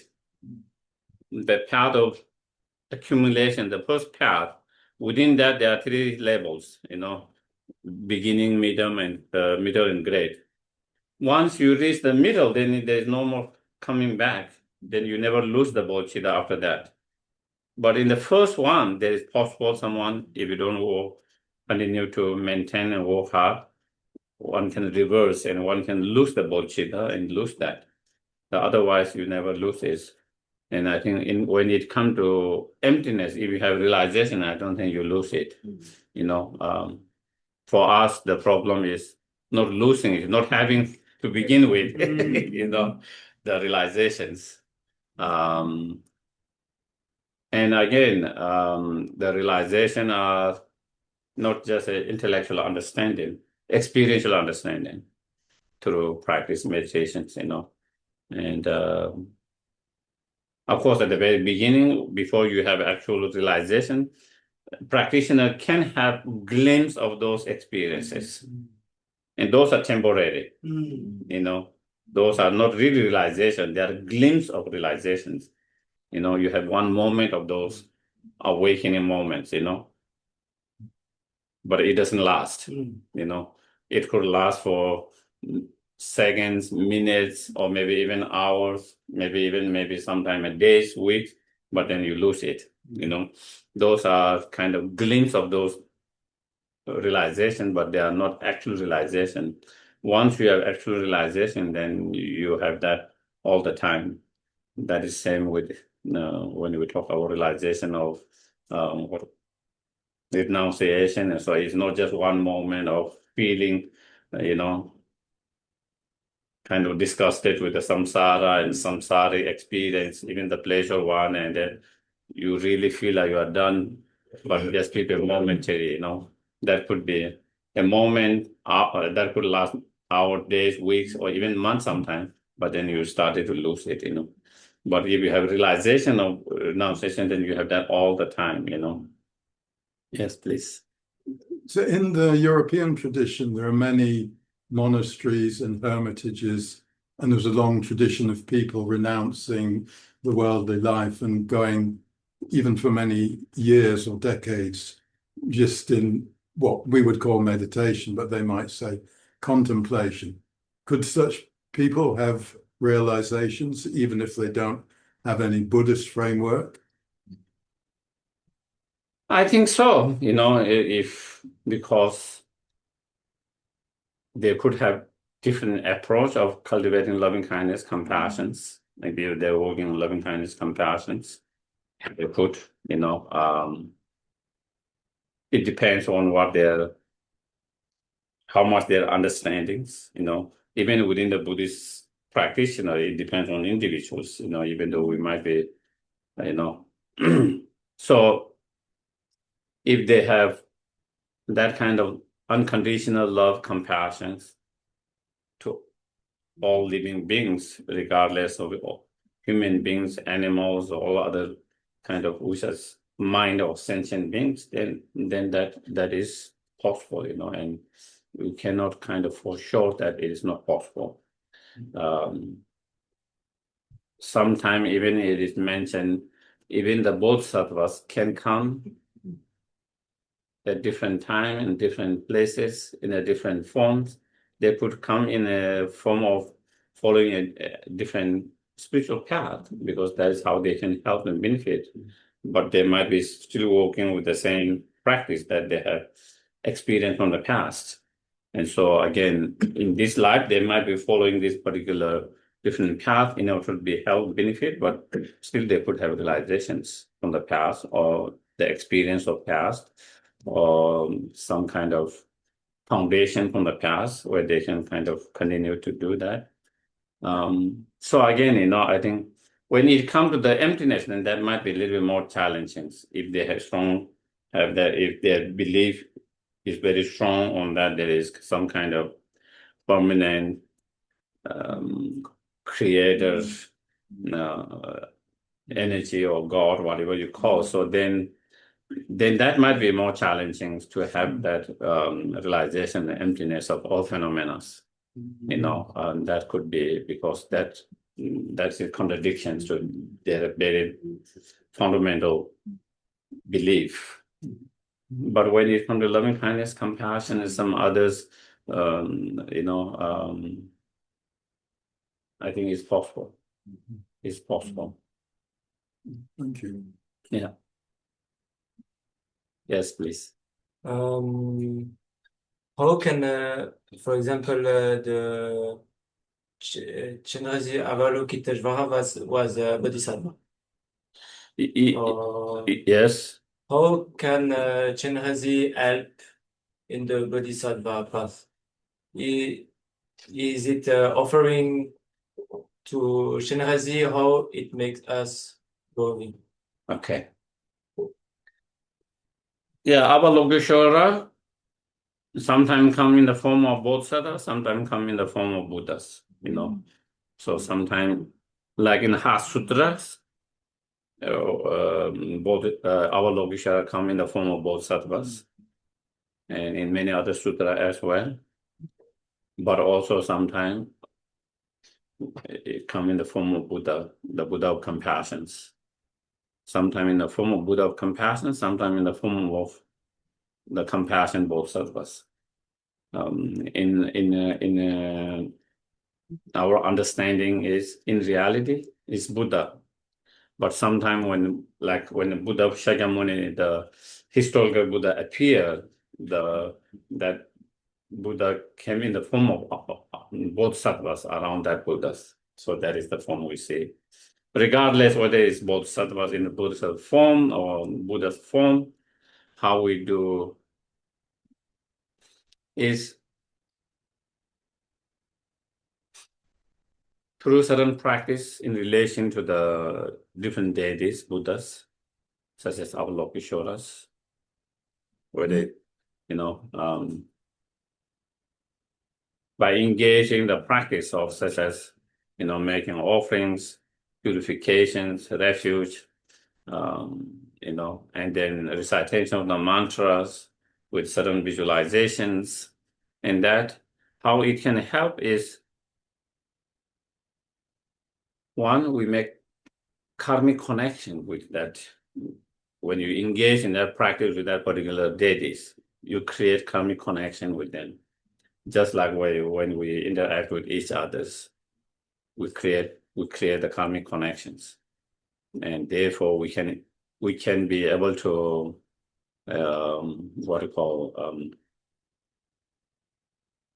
effect more. If I don't have any connections, less effect I can make to that. If I have more strong connections, I can make more stronger impact when you are trying to be help, support, whatever that way. It's because of your connections, of your good connections, then, when you have good connection, you are more willing to listen, you listen better, you are able to receive more. If you don't have connection, even you have something good to offer, they are less likely to open their mind, less likely to listen fully and hear fully. So that kind of connection makes difference, and especially karmic connection makes differences. So by engaging with that, we create the karmic connections, and especially because that Avalokiteshvara represent the qualities of the compassion of all the Buddhas. So when we make that connection and then we want to work with our compassion and to develop same compassion like that, what Avalokiteshvara represents, symbolize, and become like him, become like his compassion, develop like his compassion, and with such practice, karmic connection, and then when we make that kind of request and that kind of that, then we are able to receive the inspirations, the blessings, and through receiving those blessings or inspiration, and then we are able to have more transformation in our mind. Sometimes something shifts in our thinking, something shifts in our way, feelings. It's not like they will be passing like something cup like that, blessings in that way, but suddenly you started to feel differently. Suddenly you started to have different perspective. Suddenly you started to have, different understanding. Sometimes something shift in that. And that is kind of inspiration and blessing that we receive from that. And so through that, then it helped us, because of that inspiration, because of that blessing, then it inspired us to practice more and give encouragement and inspiration. And by working with that, then we are able to make more progress. So it is not something that they provide like this, like a gift. Someone, as Buddha himself said, in one sutra, he said, I cannot take your suffering, like taking, if you are being pricked by a thorn, and if you take it, glass or thorn, then you take it away and your pain is reduced. Nor I can wash your negative karma and delusions, like taking a shower and washing your physical dirts. Nor I can pass my spiritual realization to you, just as I can pass my cup to you, or someone, like, just as we can transplant our organ to someone, that kind of realization cannot be transplanted and passed that way, even though he would like, if that is possible, he would like to do that, but that is not how it works, So if that is the case, then how can I be helped? How can I benefit? And he said the way that he can help benefit, show the path, how to do that, how to actualize those qualities, how to reduce those afflictive emotions, and by showing the path. And then he said, whether you achieve liberation or not, it depends on the individual, whether you follow the path or not, if you integrate and follow the path or not. So that is how. So therefore, the way we get support or help is that kind of inspirations and blessing that shifts small things, something, and that small shifts have a strong impact in your path.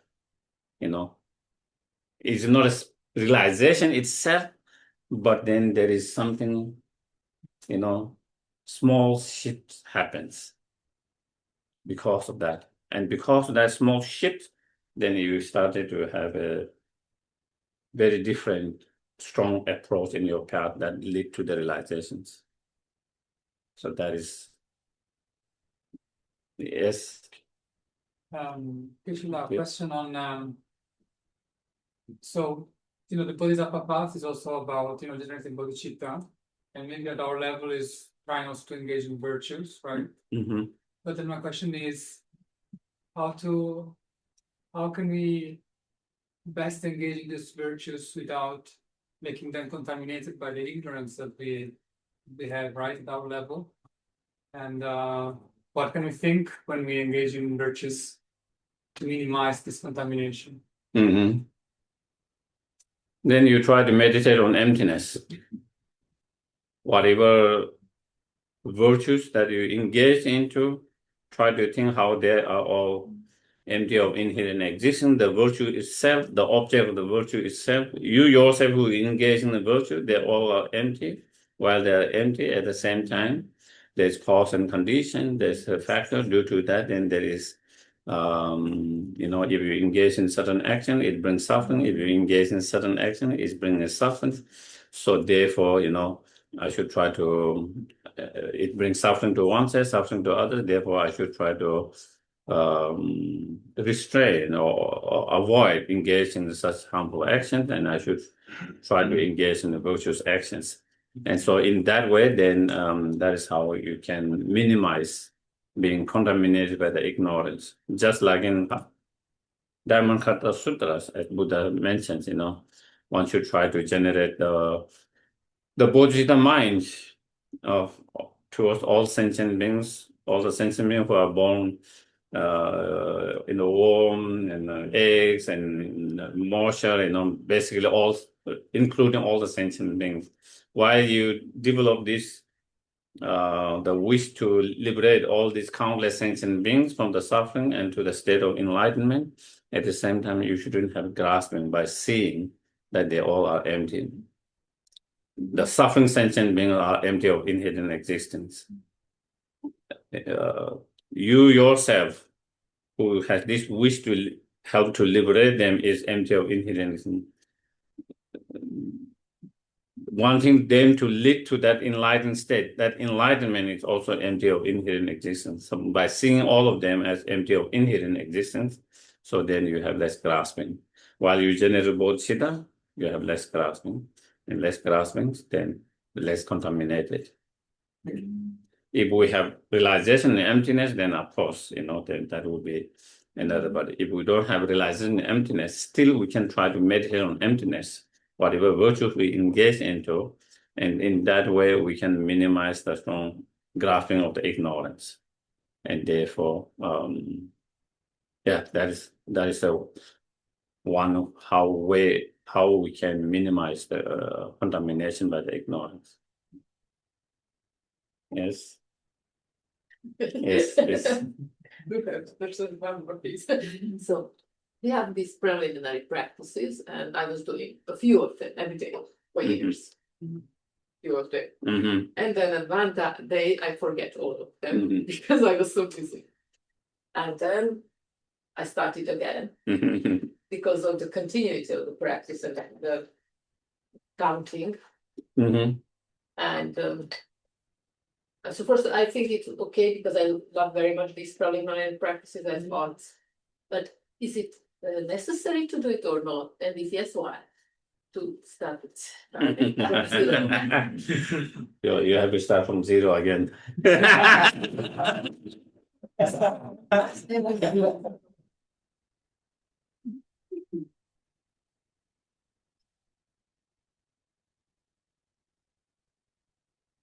I think even there is a break, even there is a break, I think because you have done how much ever, whatever, and if there's a break, it doesn't mean all you have done is being kind of useless.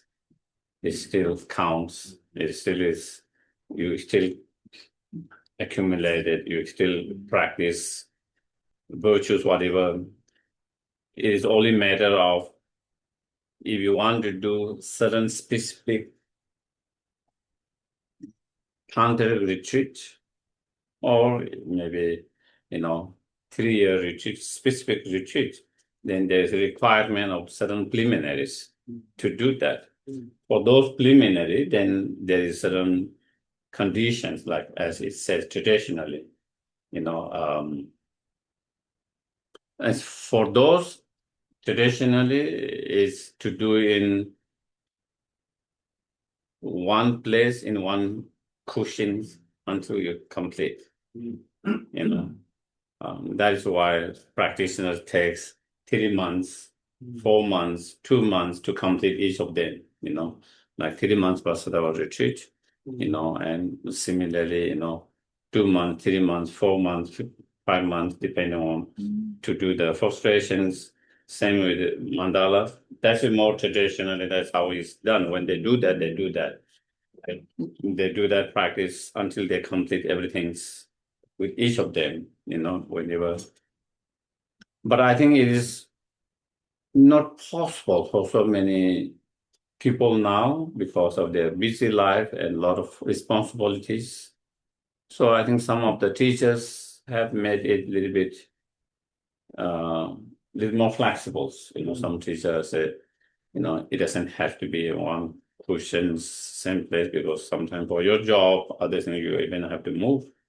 So, so as long as there's continuity, you can count it, even when you are moving. And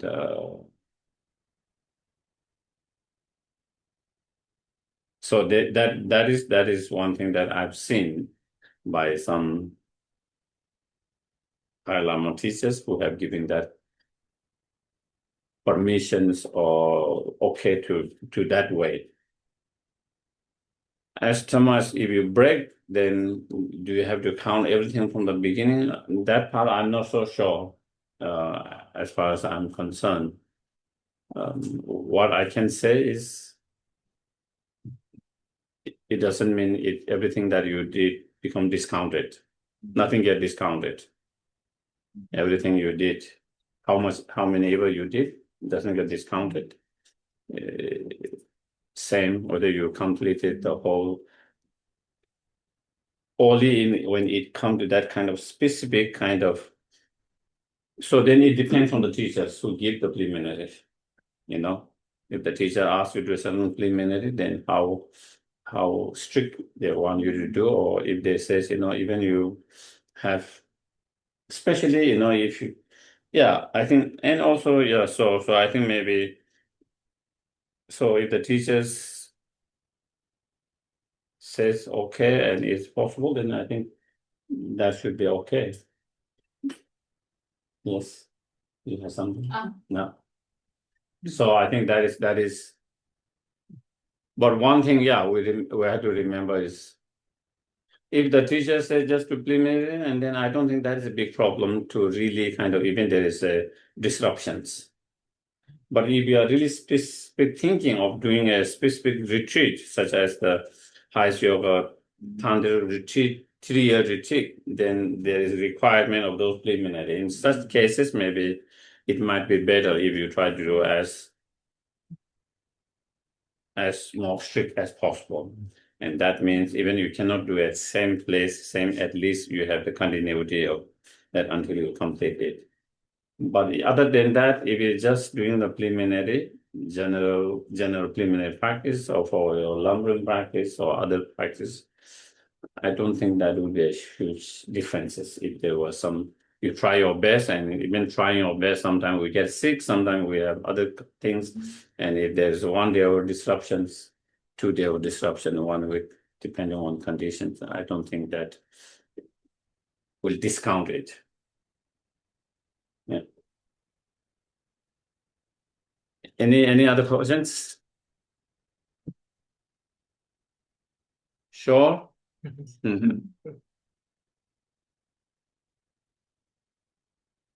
Yes. I have one more question. Sorry. About the 3 types of suffering, the all-purpose of compound suffering. Can we directly perceive it somehow? Which one? The all compound. For example, when I'm in the best, happiest moment of my life, still I had the thought. There is a thought that it will not last. There is a thought it's not absolute happiness or something. So can we perceive directly this 3rd type of suffering?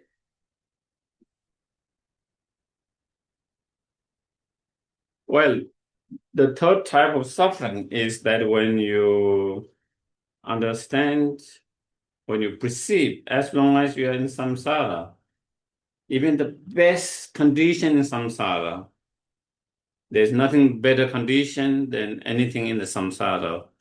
Let's say the peak of the samsara, the God realms, peak of the samsara is within the samsara, there's nothing better than that peak. Even that is not true happiness, because still they are not free from the prison of delusions and the karma. So when someone is still prisoner of the delusion and karma, that itself is a suffering. You are still a prisoner. Prisoner of what? Prisoner of delusion and karma. Since you are a prisoner of delusion and karma, you don't have real control. Losing that control, not having total freedom, total control, and there's some force that is control over your mind, that the mind control over you, that itself is the suffering.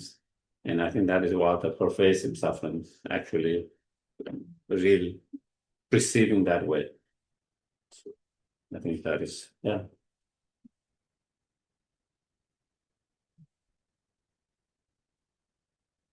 Okay, so then we can try to go a little bit. We're in verse number 5, so probably tomorrow we finish verse number 7. Now, joking. We'll go more quickly, okay? So then here it comes to conventional bodhisattva, you know, the practice of conventional bodhisattva here.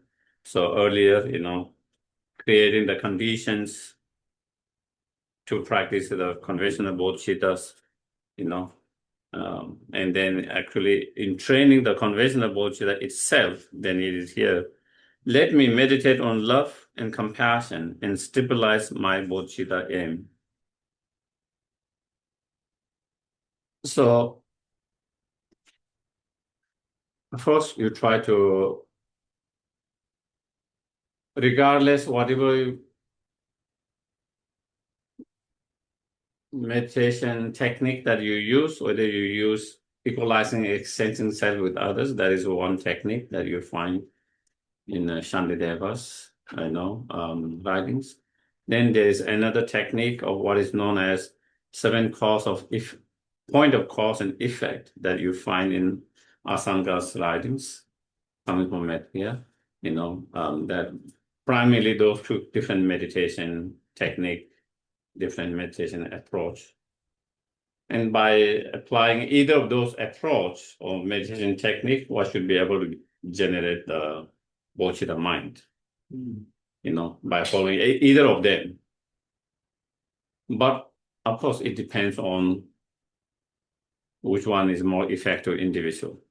If someone doesn't have a understanding of past and future life and many lifetime, then it would be more difficult. If there's no understanding and conviction in that, then it will be more difficult by using the 7 point of cause and effect, But if someone has a strong understanding, strong conviction in that, sometimes that can be more stronger. So it depends on individual. But either way, one can also follow the equalizing exchanging with others. Whichever method you follow, at the end is to develop, as yesterday we talked about, unconditional, unbiased love and unconditional, unbiased compassion. That's what we try to develop. And then on the basis of that unconditional true love and compassion, then you develop bodhisattva mind and stabilize that bodhisattva mind. The stronger your compassion is, the stronger your bodhisattva.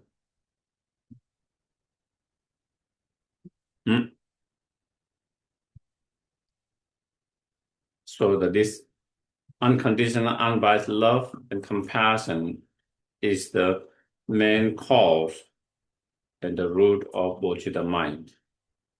The bodhisattva mind, sometimes known as the mind of 2 aspirations, is sometimes known as that. One aspiration is to liberate all sentient beings from their suffering and cause of suffering. The other aspiration to achieve fully enlightened state.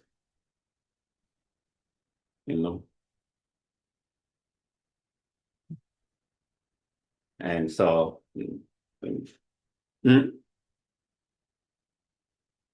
again, there are many different meditation on loving kindness, and there are many meditation on how to generate compassions, And again, we have to learn those different techniques, and we have to try ourselves and see which techniques is more effective with yourself. As I mentioned yesterday, different meditation techniques, different people might find different technique more effective, someone find effective for another person, they might not find it as effective. And then they have to find which one is most effective for themselves. Once you try, you learn, you try, and then you find this is most effective, then you rely on that particular technique of meditations. And then on the basis of that, then you try to develop loving kindness, compassions. Again, in both meditations, loving kindness and bodhisattva are almost like two sides. One is wishing to be happy and one is wishing to be free from sufferings, similar, but it's almost like two sides. Because when you wish someone to be free from suffering, in a way, indirectly, you wish them to be happy. Do you get it? When you wish someone to be happy, indirectly, you wish them to be not suffer, isn't it? Mm-hmm. Even though it's two different minds, but there's that. So it's so when we think of loving kindness, we think of all the happiness, different level of happiness, temporary happiness, temporary samsaric happiness, to more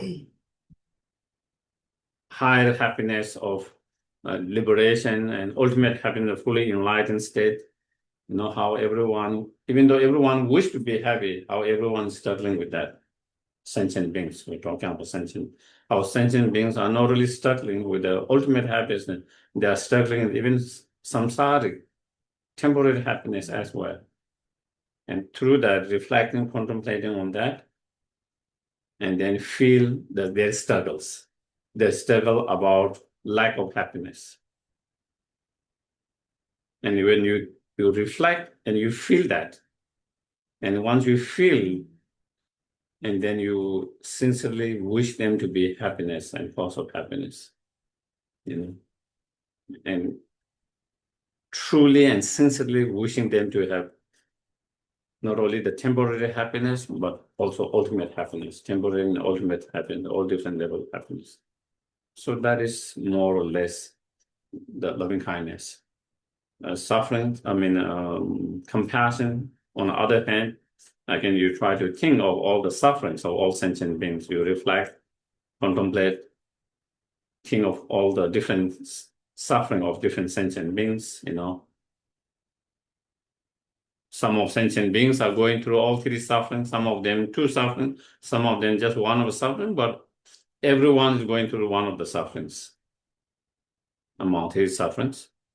And especially all pervasive suffering, not only all sentient beings are going through that one is like 24 hours. Suffering of pain, sometimes we have respect, sometimes we are free from that momentarily. Even suffering will change, sometimes again, it's not always. But all pervasive suffering is all the time, all the time. And so by thinking and contemplating that and try to feel again, the purpose of reflecting, contemplating, thinking is for what purpose? For one person to feel their pain, their sufferings. And when you are able to feel their pain and suffering, then the wish, wanting them to be free from that suffering come more easily. The problem with us is cannot feel the pain and sufferings of others. But if we can really feel it, the pain or suffering of someone, then it is much more easier to have this compassion thought, wanting or wishing them to be free from that pain and suffering and cause of suffering, and wanting to help to do that, wanting to contribute and help to reduce and relieve the pain and suffering. So that is the compassion mind. So first you reflect, contemplate, you feel it, and once you feel it in terms of loving kindness, then you wish them to be happiness and cause of happiness. In terms of compassion, you wish them to be free from suffering and cause of suffering. In both ways, not only you wish them to have happiness and cause of happiness, wish them to be free from suffering and cause of, but you actually make a strong sense of firm commitment to contribute or to help to do that.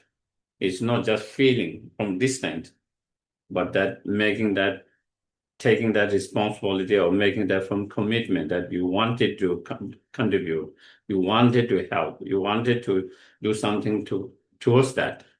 So that is the loving kindness and compassion. And when we do meditations on that, to have a better result, we do with, start with 3 categories. 3 type of people. You imagine, visualize in front of you, your most loved ones, closest ones, surrounded by all the loved ones.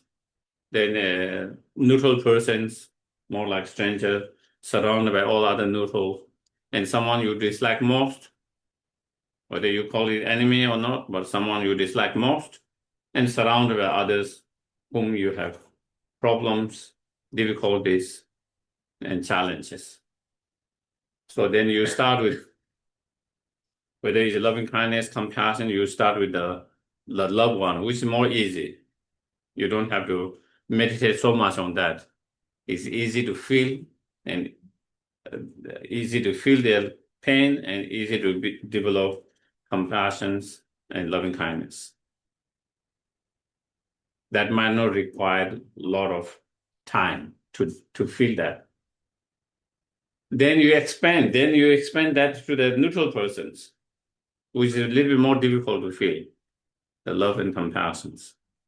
Again, if you require some analytical meditation, more contemplative, you use a little bit contemplative. Again, say, this person is just same like me or my loved ones. They also want to be happy and they do not want suffering. There's no difference in that.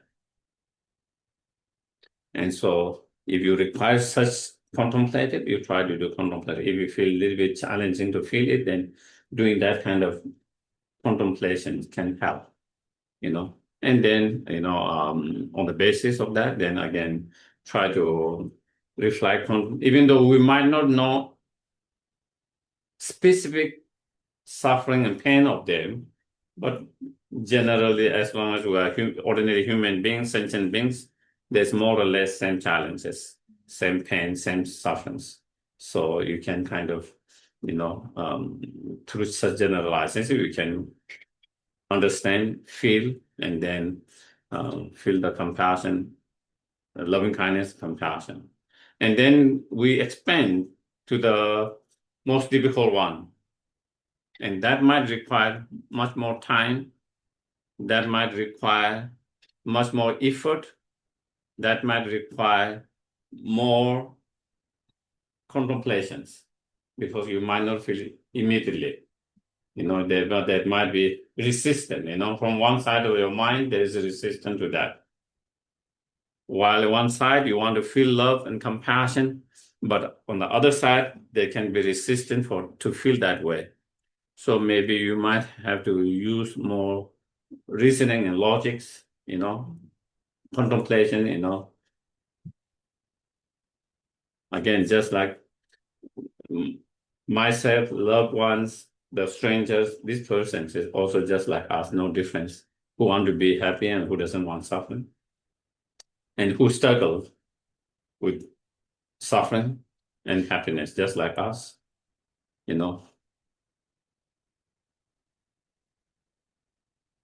And that person might be experiencing a bit more sufferings,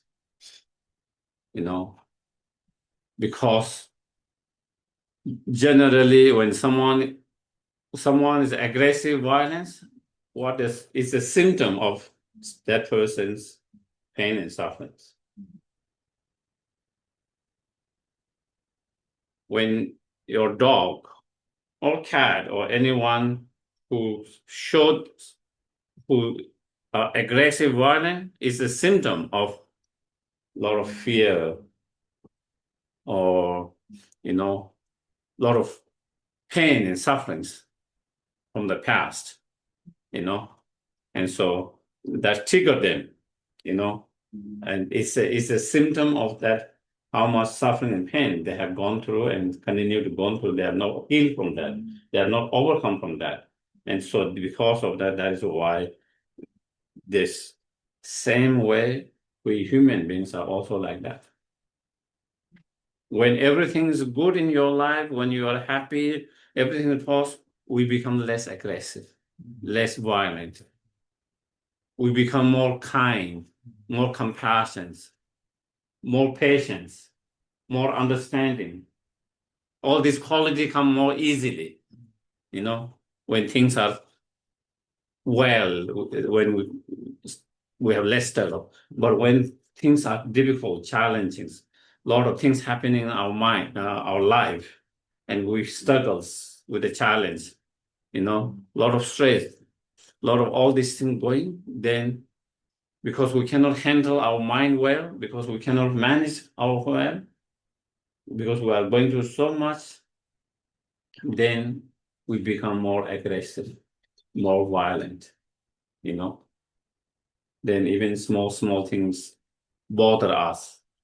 Even small things trigger us to lose our mind, to lose our patience, even small things make us, not to understand them fully, and all of that. So by understanding this person is being very cruel, rude, mean, that means this person is going through a lot of suffering, a lot of pain, mentally, emotionally, not absolutely happy persons, so much going in there. It's a sign and symptom of that. So true, if we need, then we try to contemplate in that way. And then, feel compassion, because these persons, even they are behaving unkind, cruel, mean, but they don't have control. They are overwhelmed by one of those negative emotions and suffering and pain. So when you really contemplate and when you try to understand and you feel that, then you can feel compassion more easily. So you might need to do more contemplations, think more. With loved one, we don't have to think so much. You just have to feel it, their pain and suffering, But the enemies, someone we dislike, we might not be able to feel it that same way immediately. So it will require more effort, more contemplation, and through that, then you try to feel. And then once you are able to feel for that person, then you extend to all sentient beings. And then include all sentient beings in that object of your loving kindness and compassion. So that approach is the better. Even though sometimes we feel, we want to have the, quick way, easy way, Why not just start with all sentient beings from the beginning? Why start these three categories? Why not just, instead of spending so much time, loved ones and strangers, and then the enemy, and then all sentient beings, it requires more time, more effort, more. Why don't we do from the very beginning all sentient beings? Isn't it? But for a good result, it doesn't work that way. For example, when you do the four immeasurable, may all sentient beings have happiness, cause of happiness. May all sentient beings have happiness and cause of happiness. May all sentient beings free from suffering and cause of suffering. When you do that prayers, when you recite, when you try to feel that, can you feel for all sentient beings? It's easy, isn't quite easy. You can feel, when you say all sentient beings, you can see, that you really wish all sentient beings be free from suffering, cause of suffering. But then when you try to become more specific, what about this person? Then you say, not that one. Not this one, not that one, not this one, not this one. Then at the very beginning, when you say all sentient, it feels like so real, but now it's not real. You cannot feel for all sentient beings. Now you understand before it seems like you are able to feel it when you don't go specific in that way. If you don't go these individuals, you don't think of individual, but just general, all sentient beings, it feel like you can feel it. But then when you started to go within all these sentient beings that you generalize, what about this person? Not this one. This one, I'm not sure, So then we find our feeling of love, compassion to all sentient beings is not real, not accurate. And so to reach that point where when you say, may all sentient beings have to feel that really, then you have to go through this process. If you have gone through this process, and after that you can generalize everything, then you can feel for everyone because you have been able to feel compassion for your worst enemy, the most difficult one. And if you can feel for that, then all others become more easy. And so that is in the training of meditation, that's how we try to do when you are really sincerely trying to meditate, contemplate, and it's important to do through that process, going through three individuals, three categories, and then expanding to all sentient beings. And in that way, then it becomes more stable and more real of that.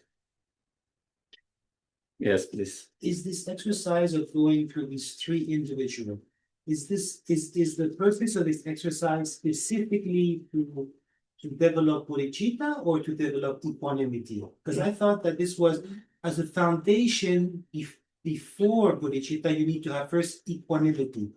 And this exercise was to develop equanimity. Equanimity is different, similar.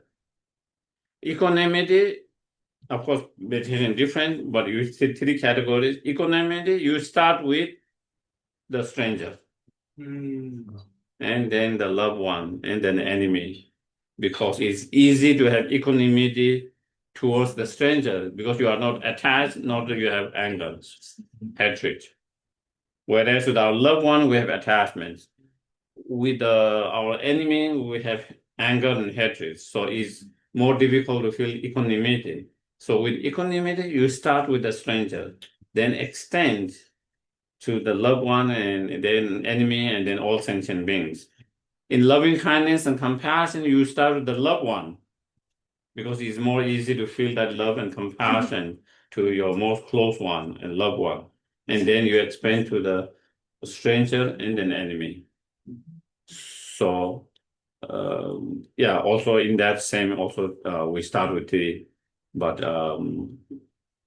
meditation is different because here we are thinking of, their sufferings, their struggles in happiness, and then in equanimity, then, we have different meditations, maybe seeing, from one point, how everyone has been our mother, father, friends, how everyone has been our enemy, how everyone has been our strangers at different times.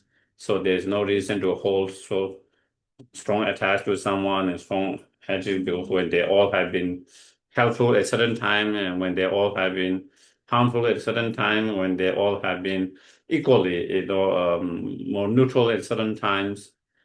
Also, my thinking, why should we hold so attached one and so strong hatred to someone when things can change, anytime.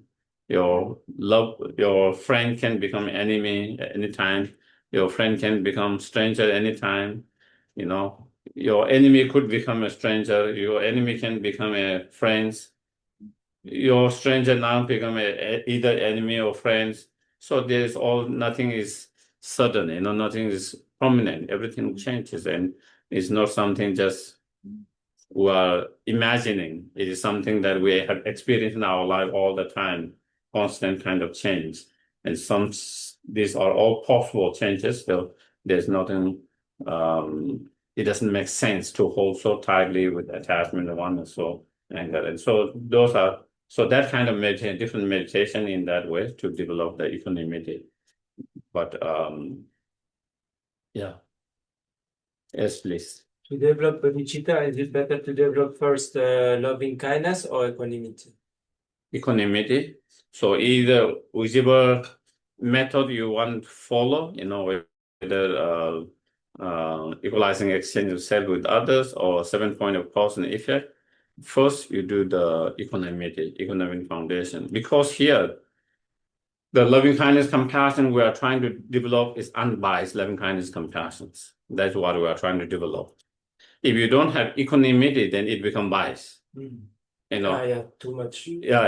So you cannot develop unbiased loving kindness compassion. And because we are trying to develop here, it's not a biased loving kindness compassion, but unbiased loving kindness compassion.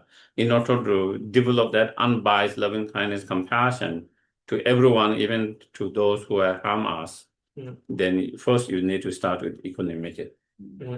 As long as we have attachment to some and anger to some, and we don't have that equanimity, then we cannot really develop that unbiased loving kindness compassion. That's why we need a strong foundation of equanimity. And so okay, we will have a break.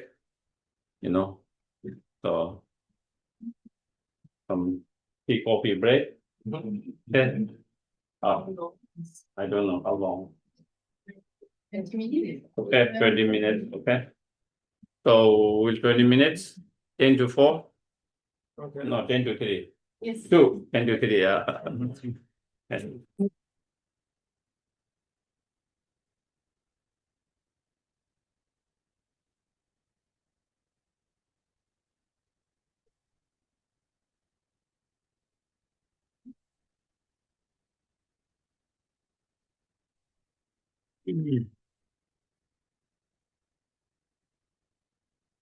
And stabilize my Bodhisattva end. So let me rid myself of 10 destructive actions and make myself stable.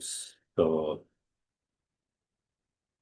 trying to avoid 10 non-virtuous actions and trying to engage in 10 virtuous actions. Because those 10 non-virtuous actions are something that bring suffering to others and oneself, so we will try to avoid that. That is the action to the body, speech, mind that harms others and harms oneself. And so again, when you engage in the practice of loving kindness, compassion, we try to avoid anything that harms any sentient beings, whether yourself or others. And not only you try to avoid those 10 non-virtuous actions, you try to engage in 10 virtuous actions, which are to help benefit others. So instead of not only you avoid taking the life of others, you try to save the life of others, protect the life of others. Not only you try to avoid stealings, but you try to engage in practice of generosity, helping. Not only you try to avoid engaging in sexual misconduct that disturb the families and others, but you try to engage in the actions that brings families together and support each other. Instead of, not only you try to avoid engaging in lying, but you try to engage in a more, truthful and speech. Instead of harsh, not only you try to avoid harsh speech, you try to engage in a gentle and kind and caring speech. Not only you try to avoid, divisive speech, but you also try to engage in a speech that brings the society or groups or individuals together and, to create that kind of, and not only you try to avoid, meaningless idle gossips that only increase the delusions, you try to engage in the meaningful conversations or speech that help have better understanding and compassion, the virtuous minds, and then instead, not only you try to avoid covetousness, you try to engage in the practice of non-attachment. Not only you try to avoid ill-willness, you try to avoid in a loving kindness, compassion. Not only you try to avoid the wrong view, you try to engage in the right views of understanding or dependent arising and so forth. Okay, so that, and always with belief in fact. So, stabilizing and making your faith as also strong, and faith, maybe it also comes later too, belief or the faith. The faith, when you talk about faith, there is a faith, blind faith, and faith that is rooted in understanding and wisdom. And that is something that we are encouraged to develop, the faith that is rooted in understanding, rooted in the wisdom, And that has to be stabilized and strong. And we can talk about it later, maybe when it might come others. Verse number 6, let me overcome rage and pride and come to have attitude of humility. And then again, rage and pride are again that reinforce the anger or rage, and the pride or arrogant are the one that reinforce our self-importance and the what you call the selfish attitude and egoistic mind. And so again, when we train in Bodhisattva path, we try to reduce them as much as possible. Every possible, with every practice, however possible, whenever possible, trying to reduce that sense of selfish attitude, self-important, and the ego as much as possible. Of course, we are not going to get rid of them completely, but we try every time, slowly, one little by little. And through that, then, by engaging in practice of humility,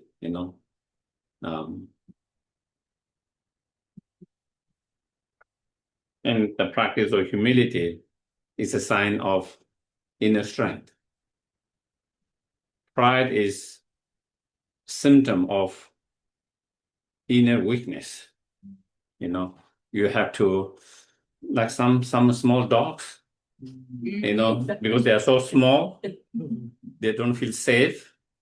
They're always barking, Yes. The big dogs, they feel safe.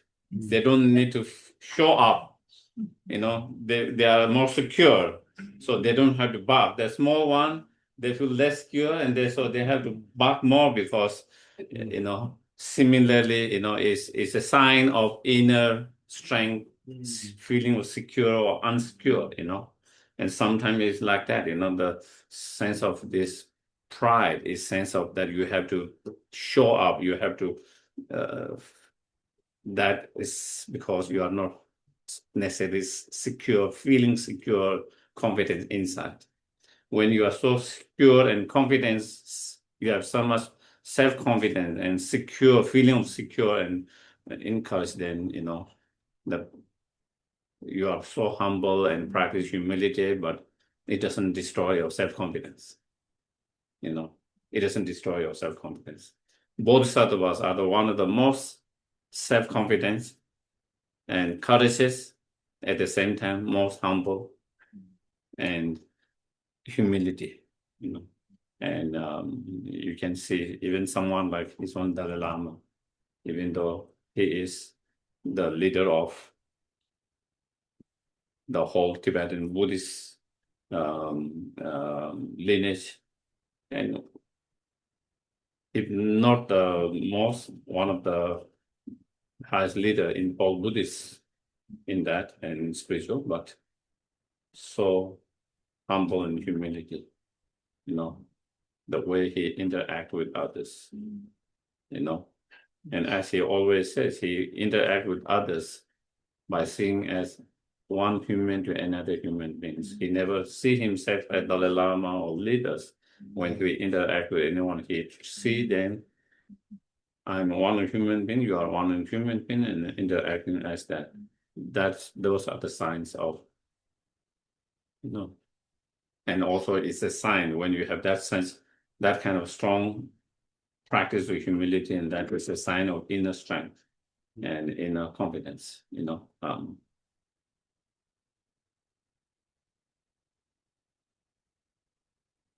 that they talk about, Dom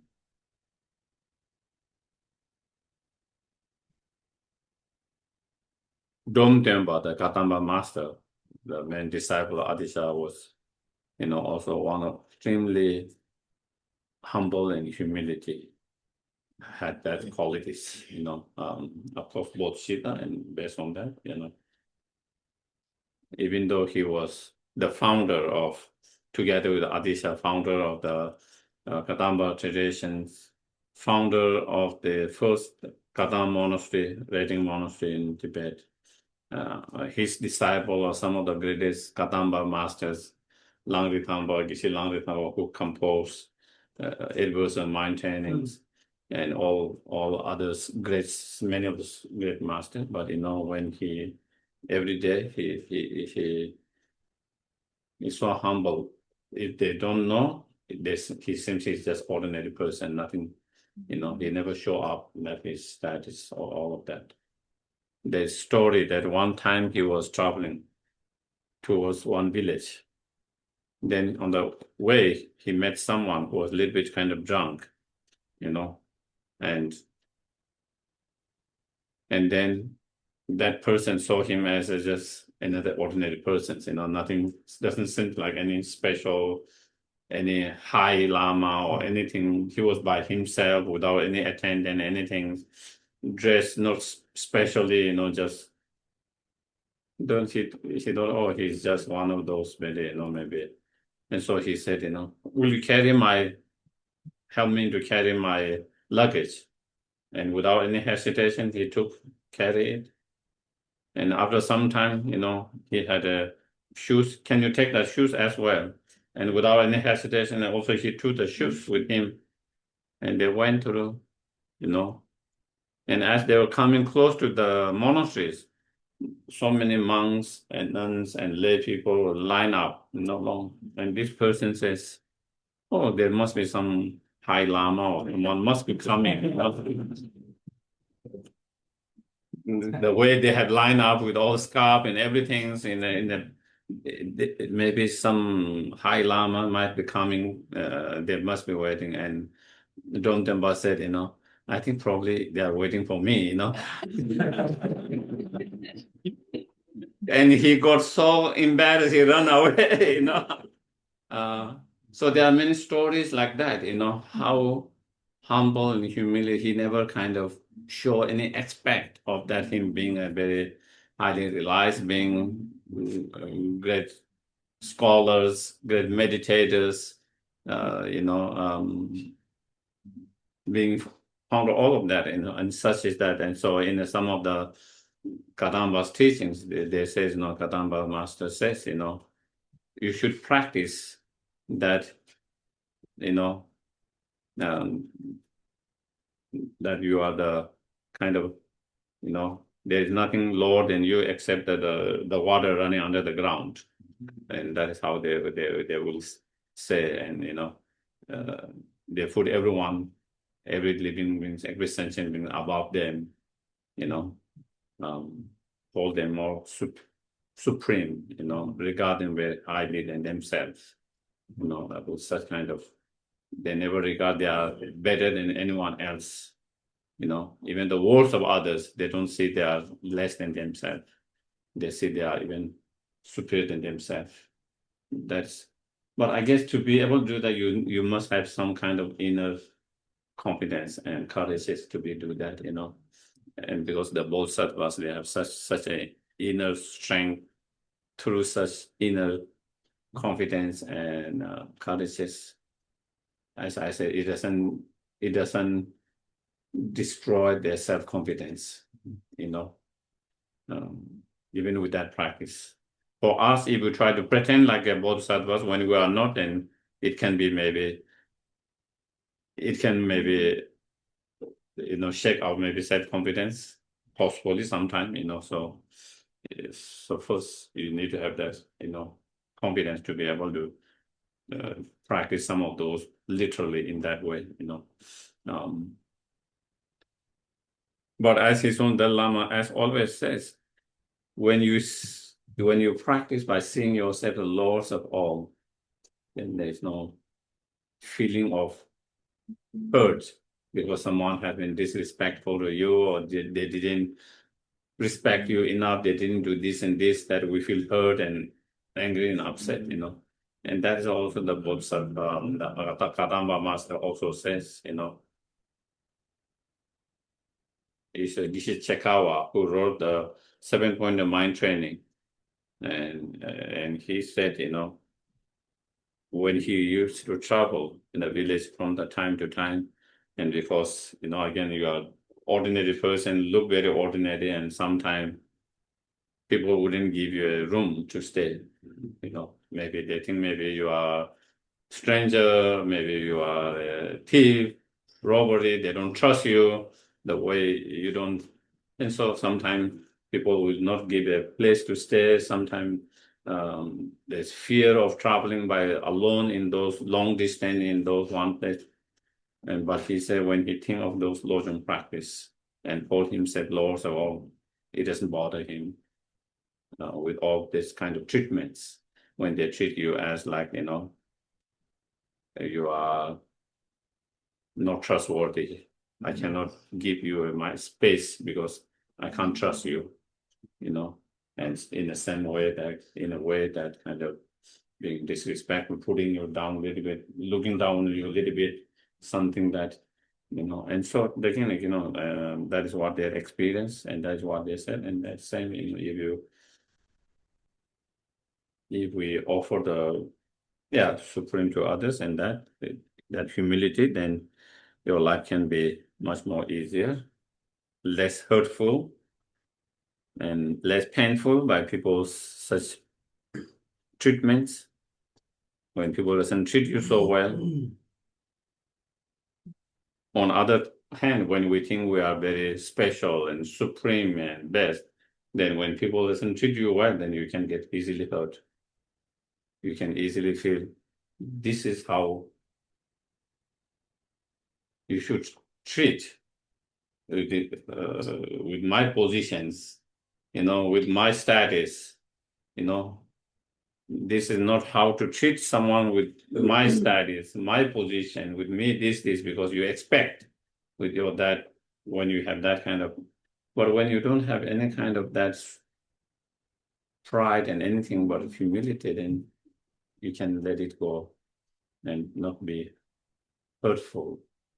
And if you don't get hurtful because someone doesn't treat you a certain way, you don't have to experience the pain through that. You don't have to experience the pain and feeling of hurt, nor you have to react negatively and also hurt others. A lot of time in our case, we get hurt, feel the pain, and then we respond in the back where it hurts them. And so everyone suffers. Everyone suffers. You suffer, and then you create the situation that also hurt them. But when you are able to practice and you don't feel that, and you don't have to respond in such a way that is also hurtful. Yes, please.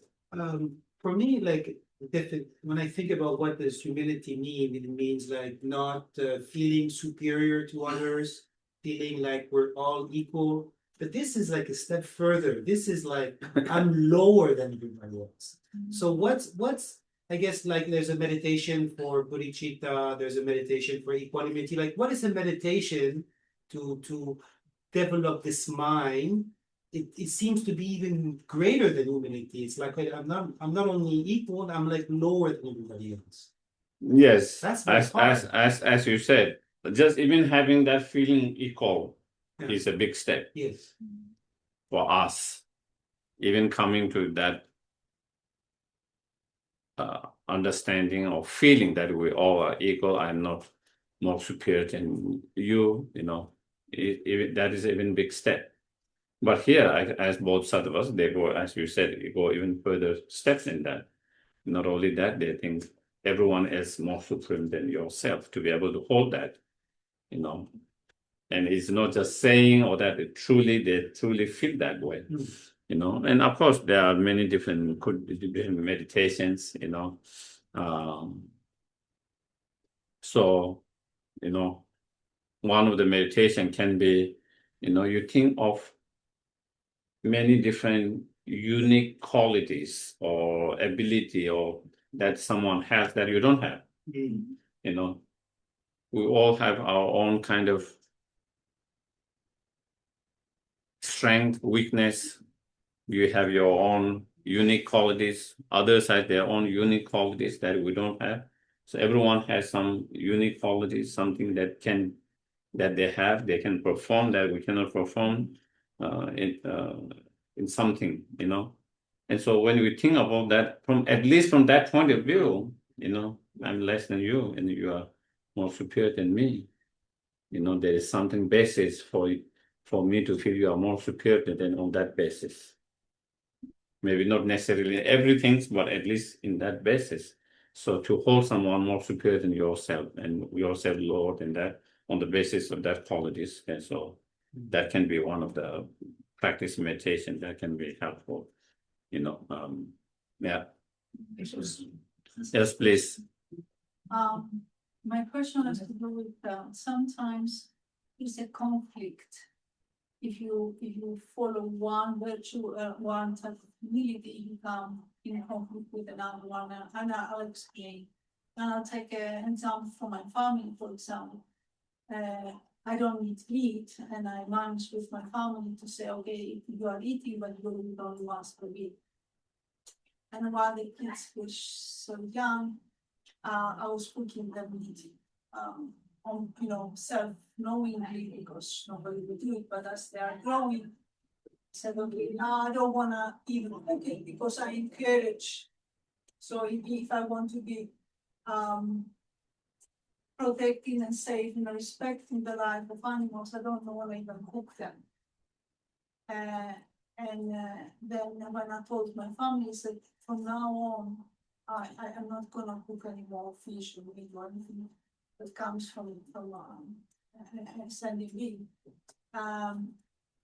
I felt resistance from my family because my mom said, yes, but that gives the task onto us. So you take your responsibility and you bring it to us, and we already have a lot, right? We are studying, we have exams. My husband says, you know, I don't know how to cook, I have to learn everything from the beginning.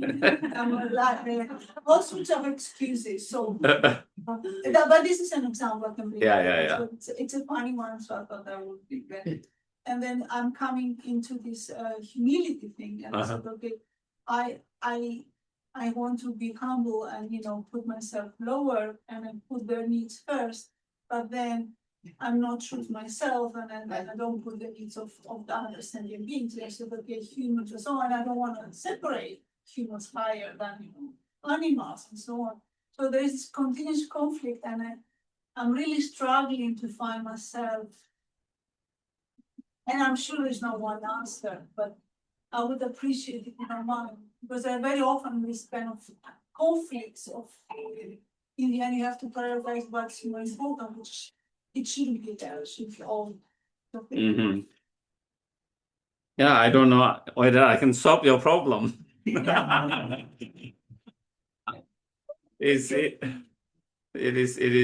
is a complicating.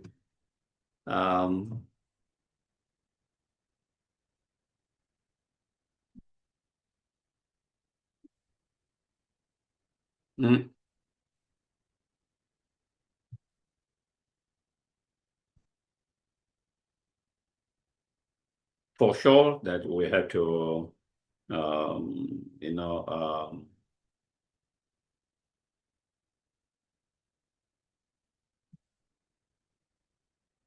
for sure that we shouldn't be feeling of better because we are vegetarian and someone is not vegetarian, and feeling that I'm more compassionate than others because I care about animal and I don't eat, and whereas others things doesn't care or they eat, so therefore there must be less compassion. Sometimes that kind of attitude can arise. You know, it doesn't always necessarily true that someone who eats meat is less compassionate and someone who doesn't eat is more compassionate. Absolutely not. You know, there's only one aspect of some in one area, in some areas. So that is one thing that we remind ourselves, and also not trying to force others, and nor we have to make them feel bad. That is something I don't like doing that personally, even though I have friends sometimes who like doing that. I have a friend who has been vegetarian for a long time, even before me, is a monk, good friend. But when we go, in a restaurant, something, and then we have friends who are non-vegetarians, and their orders non-vegetarian, and sometimes he will make a comment which make them feel bad, almost like guilt, almost feel, and I personally feel that is not the right way. Everyone is their choice. It's something that people doesn't know. There's not enough awareness, then you try to create awareness. Once they have awareness what is happening, then it's up to them, what decision they want to make. There's no point of trying to make others feel less or guilt or that. So, sometimes when you do that, the reaction is opposite. When you don't do that, they are more kind of appreciative, and they are more willing to kind of change their perspective. And maybe they are more thinking, I can adjust, maybe I can reduce a little bit, and slowly, maybe I can go towards that. There's more openness. But once you started to kind of make them feel bad or feel them bad or guilt and like that, then they become more defensive. And then when they become more defensive, then they are more resistant to everything, and they have counter arguments. They come with all kinds of karga. Then vegetarians take more because the rice, how many insects is killed to produce a rice. This kind of argument, and they know they are just doing an argument. They know that they don't really feel maybe that, but because they feel they are being put down in certain positions, feel they're bad. So now their way of defending themselves is becoming argumentative and offensive in that way, So I think that is one thing. And but as a home holders, and then you have to cook, and to make that choice then is a little bit more complicating,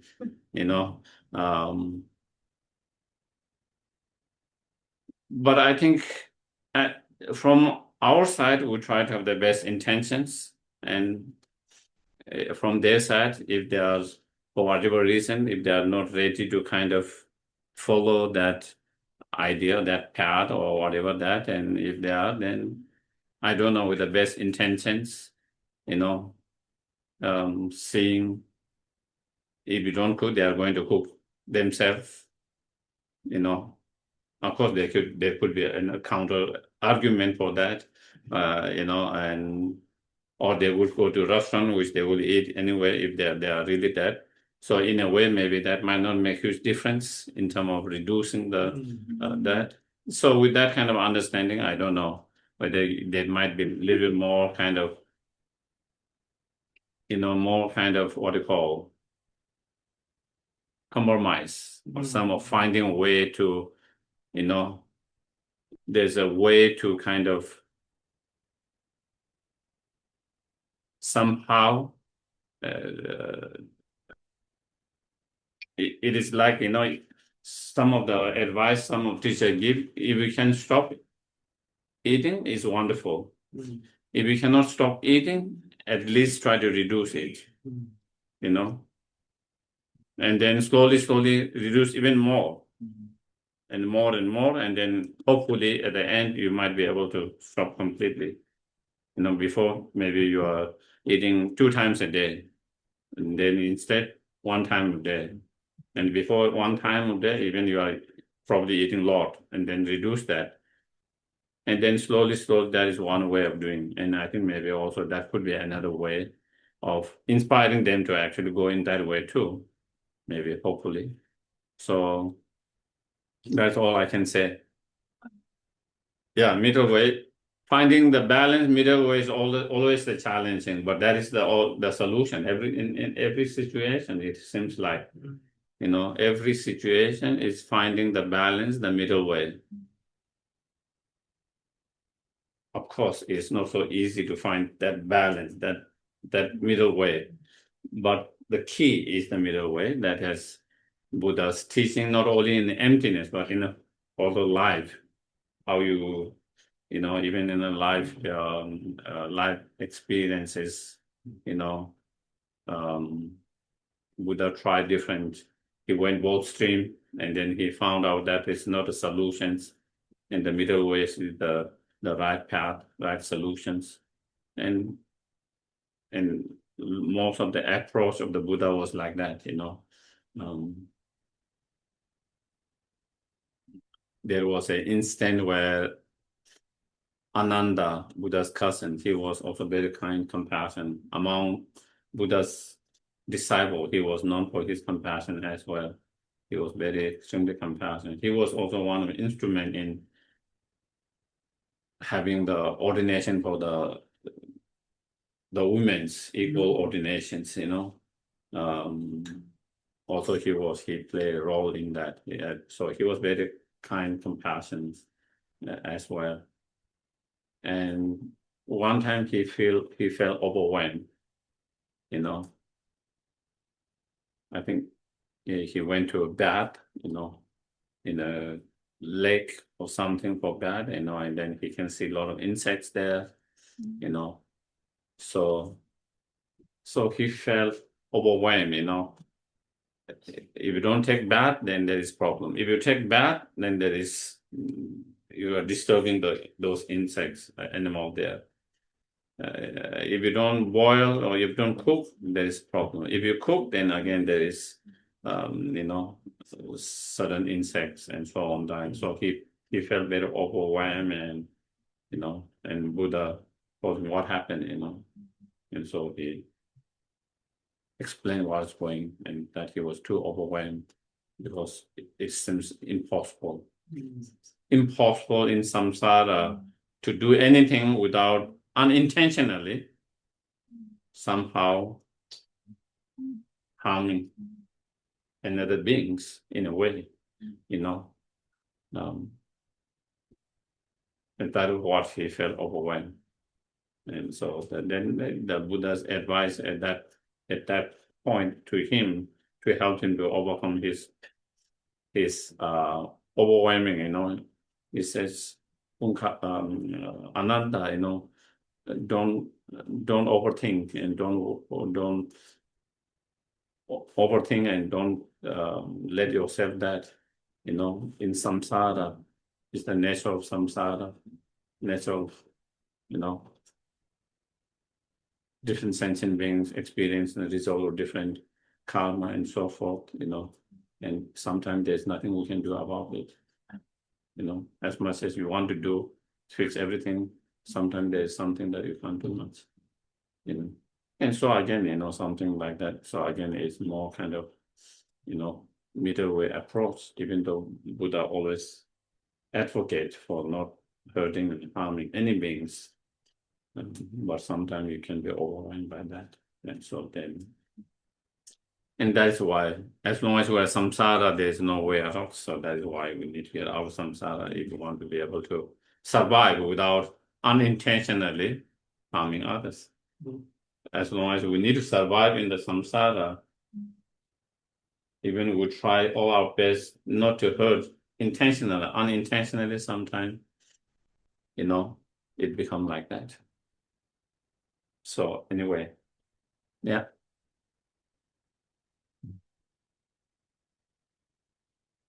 So let me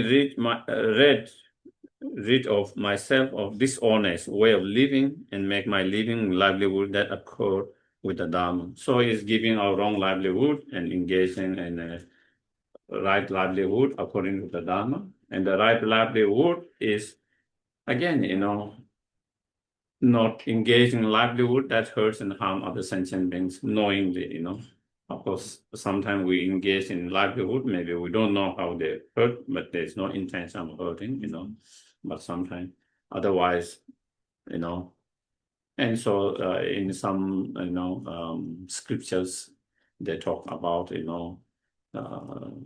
living or livelihood by depending on certain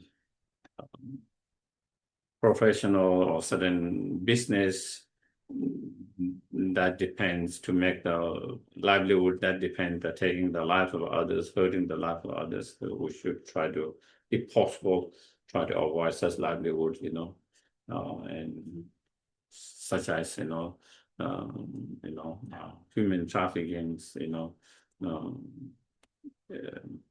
business in the meat industry that take the life of others,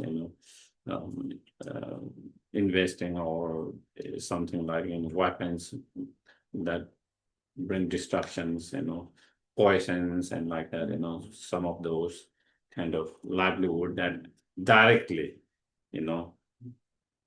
bring destructions and suffering and pain to a lot.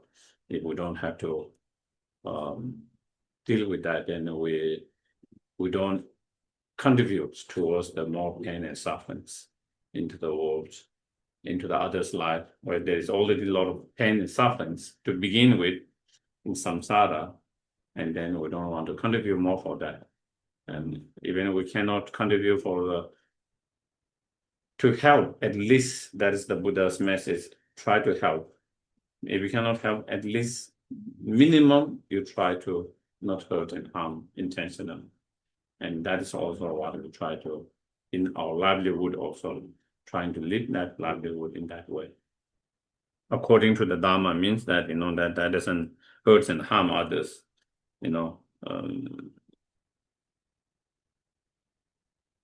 And 7, let me rid myself of all the material burdens and adorn myself with the Arya gems. So let me rid myself of bustling activities and live in seclusions.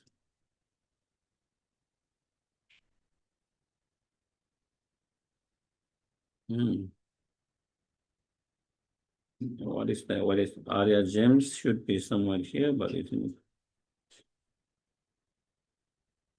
is missing here. Okay. I say, okay, it is coming also later. On page number 26, those Arya gems are, what are the Arya gems?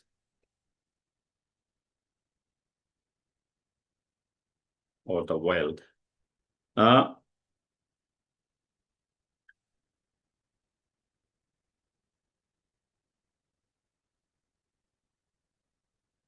So again, it is letting go of attachment to material things. So it is again.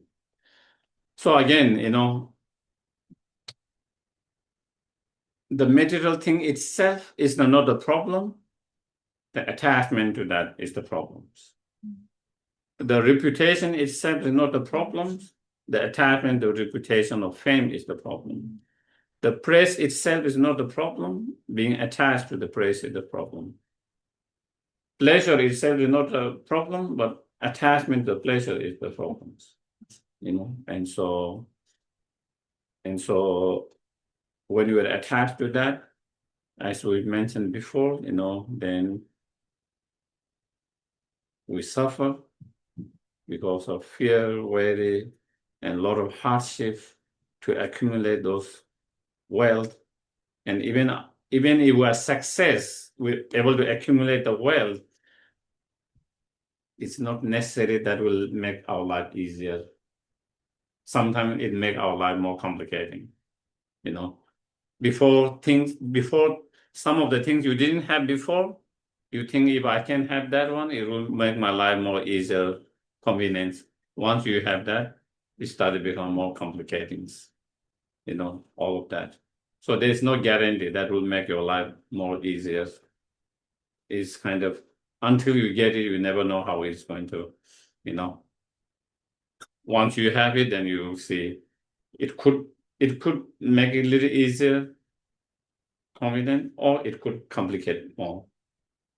It's kind of, there's no guarantee. But even it is something that makes your life a little bit more easier and convenient, but still if you're attached to that, then you suffer. You suffer because of your attachments. And also because of attachment, we also, tend to hurt and harm others.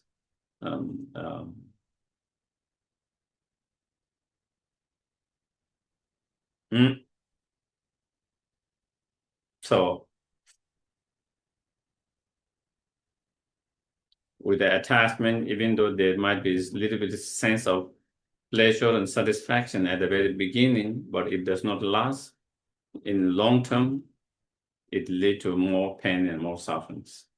So one of the examples that they give is, like attachment is like leaking honey on the blade. If there is a honey on the blade, if you lick it, there's a sweetness, but it will cut because it's on the blade, it will cut. And same time, the attachment is like that.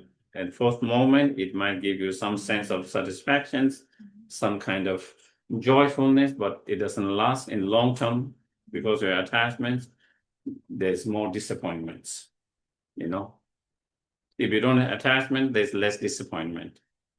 Because of attachment, then that object cannot give you satisfaction continuously.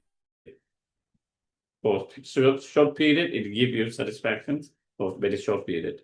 But because it doesn't give you continuous satisfaction, then you start to get disappointed because you have believed that it will give you real satisfactions and you have worked so hard. You have dedicated so much, went through so much hardship to get that with thinking that it will make my life, give me better life satisfaction, but to find out it was illusions. And that can be a big kind of, devastating as well. A lot of time people feel, empty, meaningless, all those things because they were so illusions, felt so illusion because before they believed that if they could get that objects, it would make really difference in their life for betterness. And so for that, they work so hard, willing to go through all the hardship. And then after you get that to realize it doesn't. And so therefore, so through such understanding, how those material objects cannot bring us true satisfaction, true joy, and true happiness, then we let go of not being attached to them, not grasping attachment to them. And also here, trying to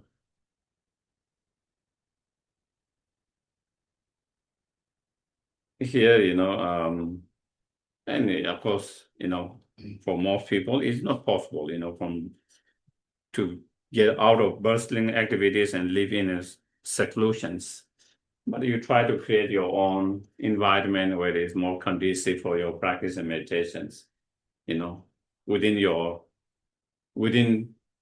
abilities, If you have families and responsibility, you cannot just kind of let everything behind and go like that,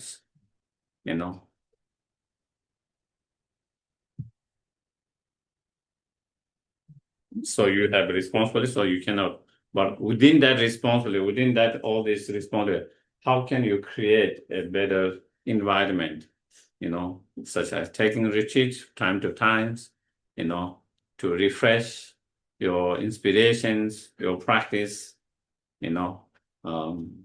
and within your area, within your house, how can you find a little more quieter places where you can contemplate, meditate, and so that's all what you can try to manage. Yes. So this dwelling instead in seclusion and solitude, is that a preliminary or is that part of the practice of the Bodhisattva? Because if as a Bodhisattva, my goal is to help all other liberate all other sentient beings from samsara, then I cannot be in solitude. I have to be there with them. Yeah. Well, being in solitude is to build those tools. Yeah. When you come into the world, so that you have better tools. So that is the whole purpose. Is same like Buddha. He left the kingdom with his newly born child, and then once he achieved enlightenment, then he came to the world and then to share the wisdom and the knowledge, and that is then he was able to be helped. So again, the whole purpose is not to continue to live all there. Is to go there. So there's better environment to really build those qualities that you want to develop, whether it's loving kindness, compassion, patience, understanding, wisdom, whatever different qualities that it can be useful to be more health benefit. And so it's more of training the mind, developing those qualities so that actually you can in the world and that you can serve better.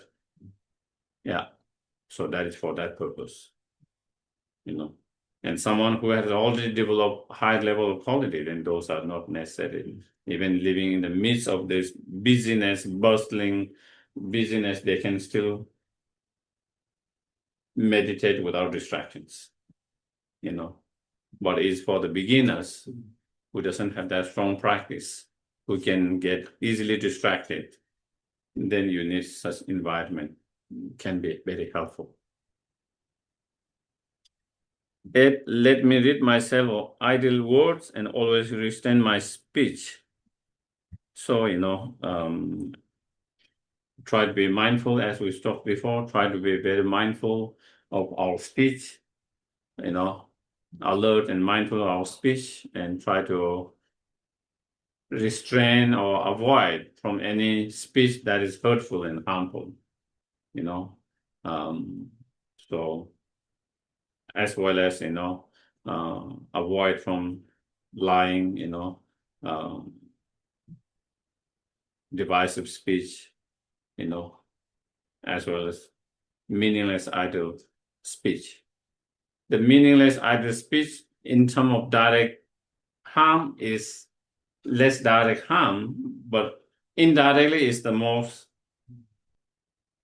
harmful for individuals, because we spend so much hours in those meaningless idle talks, and you waste so many time in that, hours and hours just talking about nothing really meaningful, and then in that way you waste your time a lot.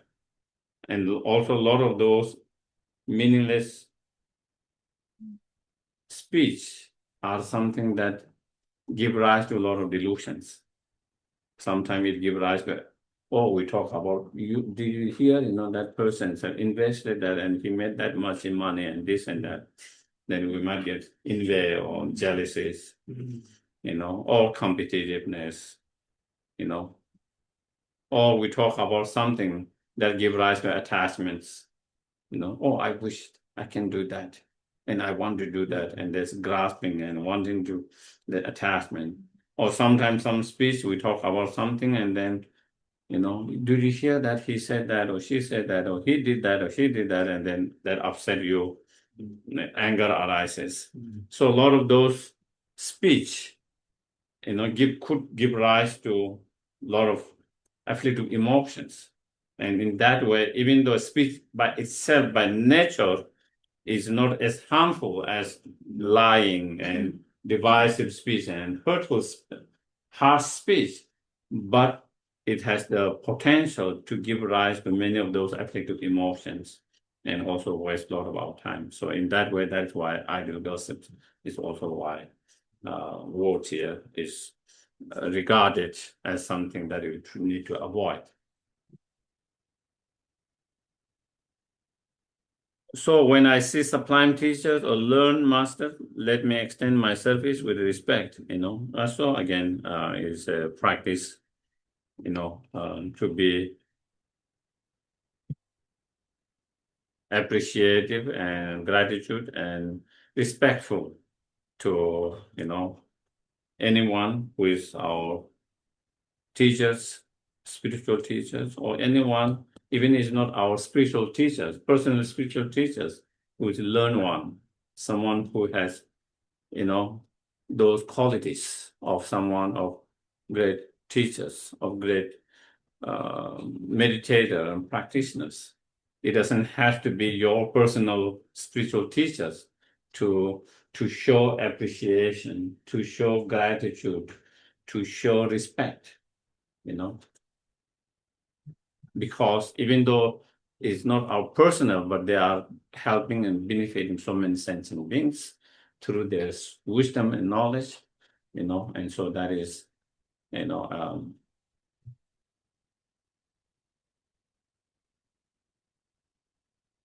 especially in the Tibetan cultures and all the Himalayan region, which has been influenced by Tibetan cultures, and that,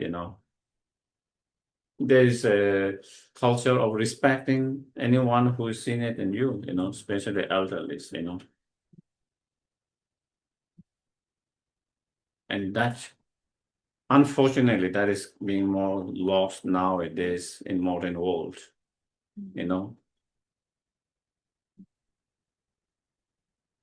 There, when you see the elders, is a sign of more experience, more wise, who have gone and seen through a lot of experience in their life.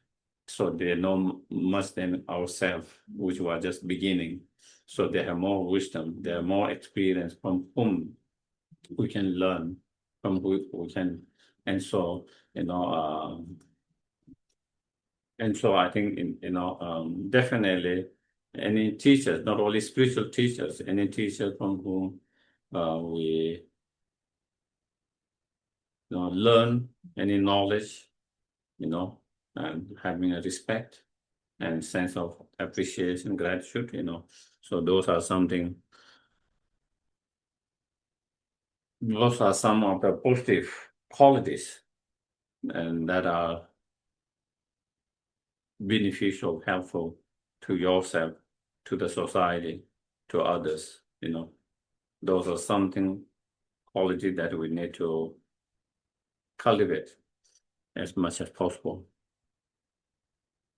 As for the person with the eye of Dharma, so those are very learned ones about Dharma, those who are very learned, expert in Dharma, and limited beings who are beginner, and then, sentient beings who are not very well expert and learn Dharma, or who are still at the very beginning stages.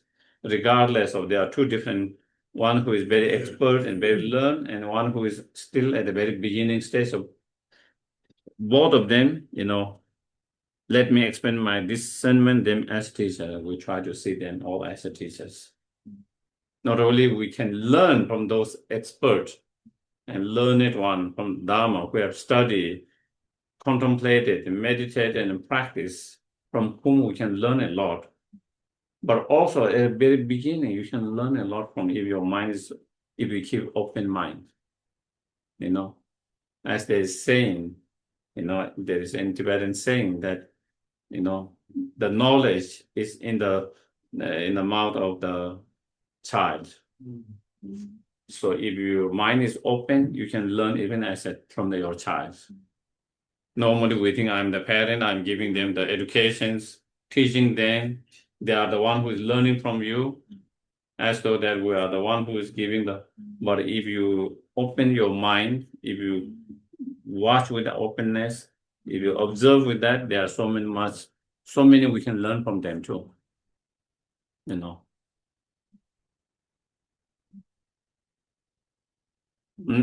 same way, sometimes we think, it's easy for us to have respect for those learned ones, experts, those who have studied and practiced long time, but it's much more difficult to have some kind of respect and hold someone as a teacher from whom you can learn for the beginners. But again, that is what it's saying. If you learn If you keep your mind open and see them as a teacher, then you can learn from everyone. One can learn from everyone. If your mind is not open, even someone like Buddha appear in front of you, you don't get much. You don't receive much. So again, in that way, by seeing them, everyone as your teachers, as a source of, wisdom, as a source of knowledge, source of experiences, then again, we hold them highly with respect and with gratitude. And then again, if we are able to do that, then we don't have so much negative feeling towards them easily. And so again, and 10, whenever I see any limited beings, let me expand my discernment of them as my fathers, my mothers, my child and grandchild. So let me rid myself of misleading friends and entrust myself to spiritual friends. So the first one, whenever we see the sentient beings, that in one of the sutras, Buddha explained, if you see anyone, male who is older than you, elder, see them all as your mother. If you see any male who is old enough to be your father, see them all as your fathers. If you see anyone young who is enough to be your children, see them as your children. If you see another who is kind of more or less same age, male, as a brothers, as a sisters. So in that way, every sentient being you see, some of them you see as your parents, some of them you see as your children, some of you see as your siblings, in that way. So if we are able to see that, then the way we feel about them will be different, especially, of course, on the base that you have a good relationship. If you don't have good relationship, then maybe that might not work. Instead of seeing as sibling, maybe you try to see as your friends, and vice versa with any other thing. But normally that's the case. So therefore, that is what you try to see, and by seeing that, you, from your heart, you try to create feeling of close, dear, precious, and kind. And if you are able to feel that all of them are close to you, dear to you, the way your families, your friends are, then again, it becomes more easy to feel love, compassion, and general in the mind. So that's training. But if you look from many lifetimes, then of course, everyone has been your most kind mother countless many times, has been your most caring father many times, your most caring children many times, your most caring sibling many times, and all of that. But even if we don't look for many lifetimes, even this life, we just try to see in that way, also that is part of training. My children, grandchildren. So, and then so let me rid myself of misleading friends. So, and interest my spiritual friend, So because we are ordinary beings and still at the very beginning stage of our path, when we haven't have a strong practice, we can be influenced very easily by the environment around us. When you have strong practice and when you reach certain point, nothing can influence you. External conditions, environment doesn't influence you because you have very strong practice. But someone who is at the very beginning, the environment play a big role. What kind of friends, what kind of people surround you can have an effect. How your lives go, what your views are. And so therefore that is where if we see someone, that is influencing us negative way, then it's better to keep distant. That's what it's saying, because you don't want to get influenced negatively, because it doesn't help the other person, it doesn't help you. And if you get negatively influenced, then, you know, not only it can affect you, it can affect your whole families, your friends as well, you know. So instead, then we rely on something you can trust, someone, you know, such as authentic and qualified spiritual friends, you know, that influence in positive, not in negative.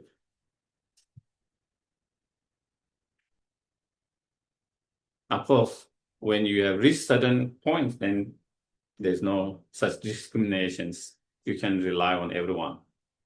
You can be around them, everyone, without you feeling the negative energy. Instead, you being able to inspire them with your positive energy. But when you are beginning, even though at the very beginning we have intention, you know, by being close to that person, I can encourage him to be something good. Instead, they encourage you to be negative.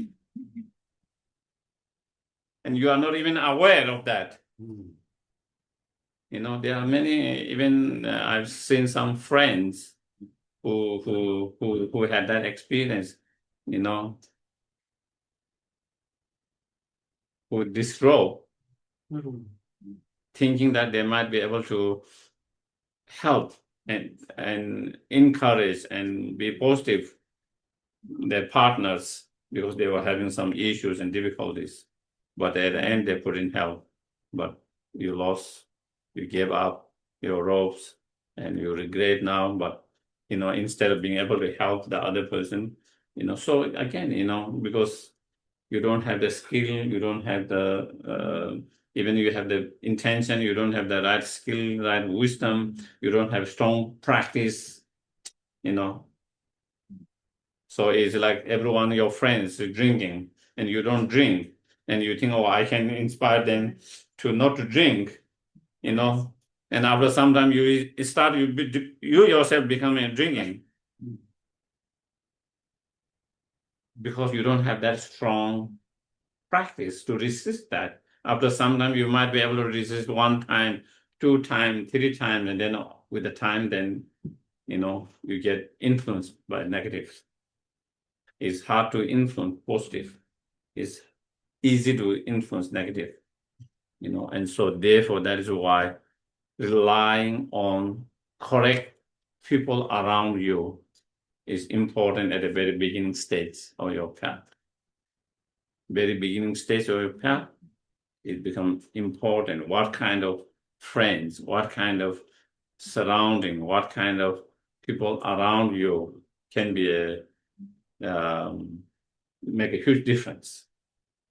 How you go in your life, in your path, you know, and so that is why it's that advice. Choosing the right friends and people to be around.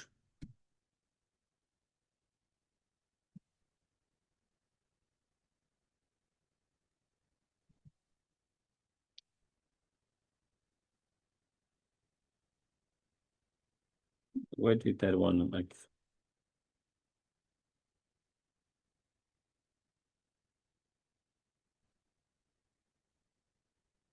So let me myself misleading. Verse number 10, misleading friend and entrust myself to the spiritual friends. So I think maybe we'll leave here. So then we can do the dedication. We'll come up with the prayer books. First, the Action Prayer Book, page 30. And then prayers for relationship. Yes. Page 30. To achieve Buddhahood.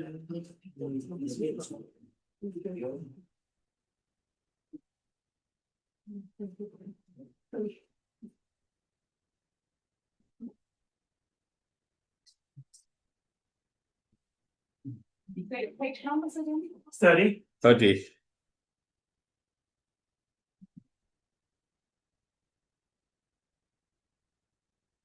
in Tibetan. Ready?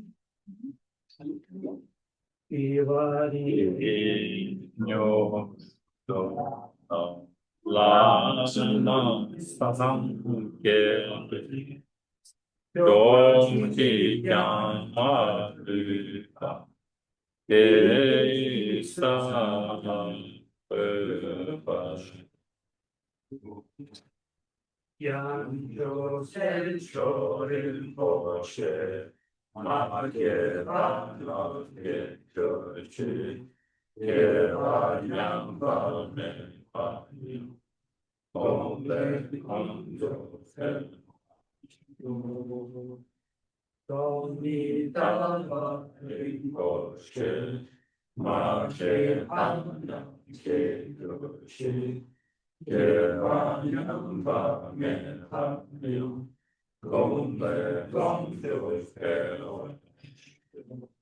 And the traditional tune for in Tibetan for His Holiness.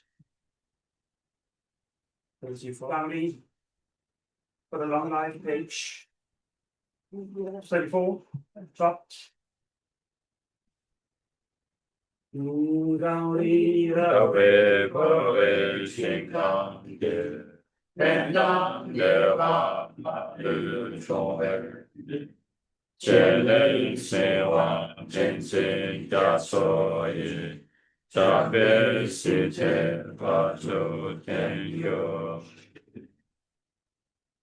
Then for prayers for Lama Tsubari, the prayer by His Holiness. It's 5. It's 5. It's the second book in English.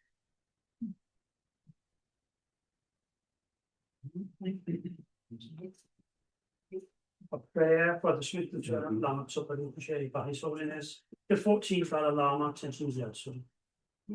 Here is the teacher.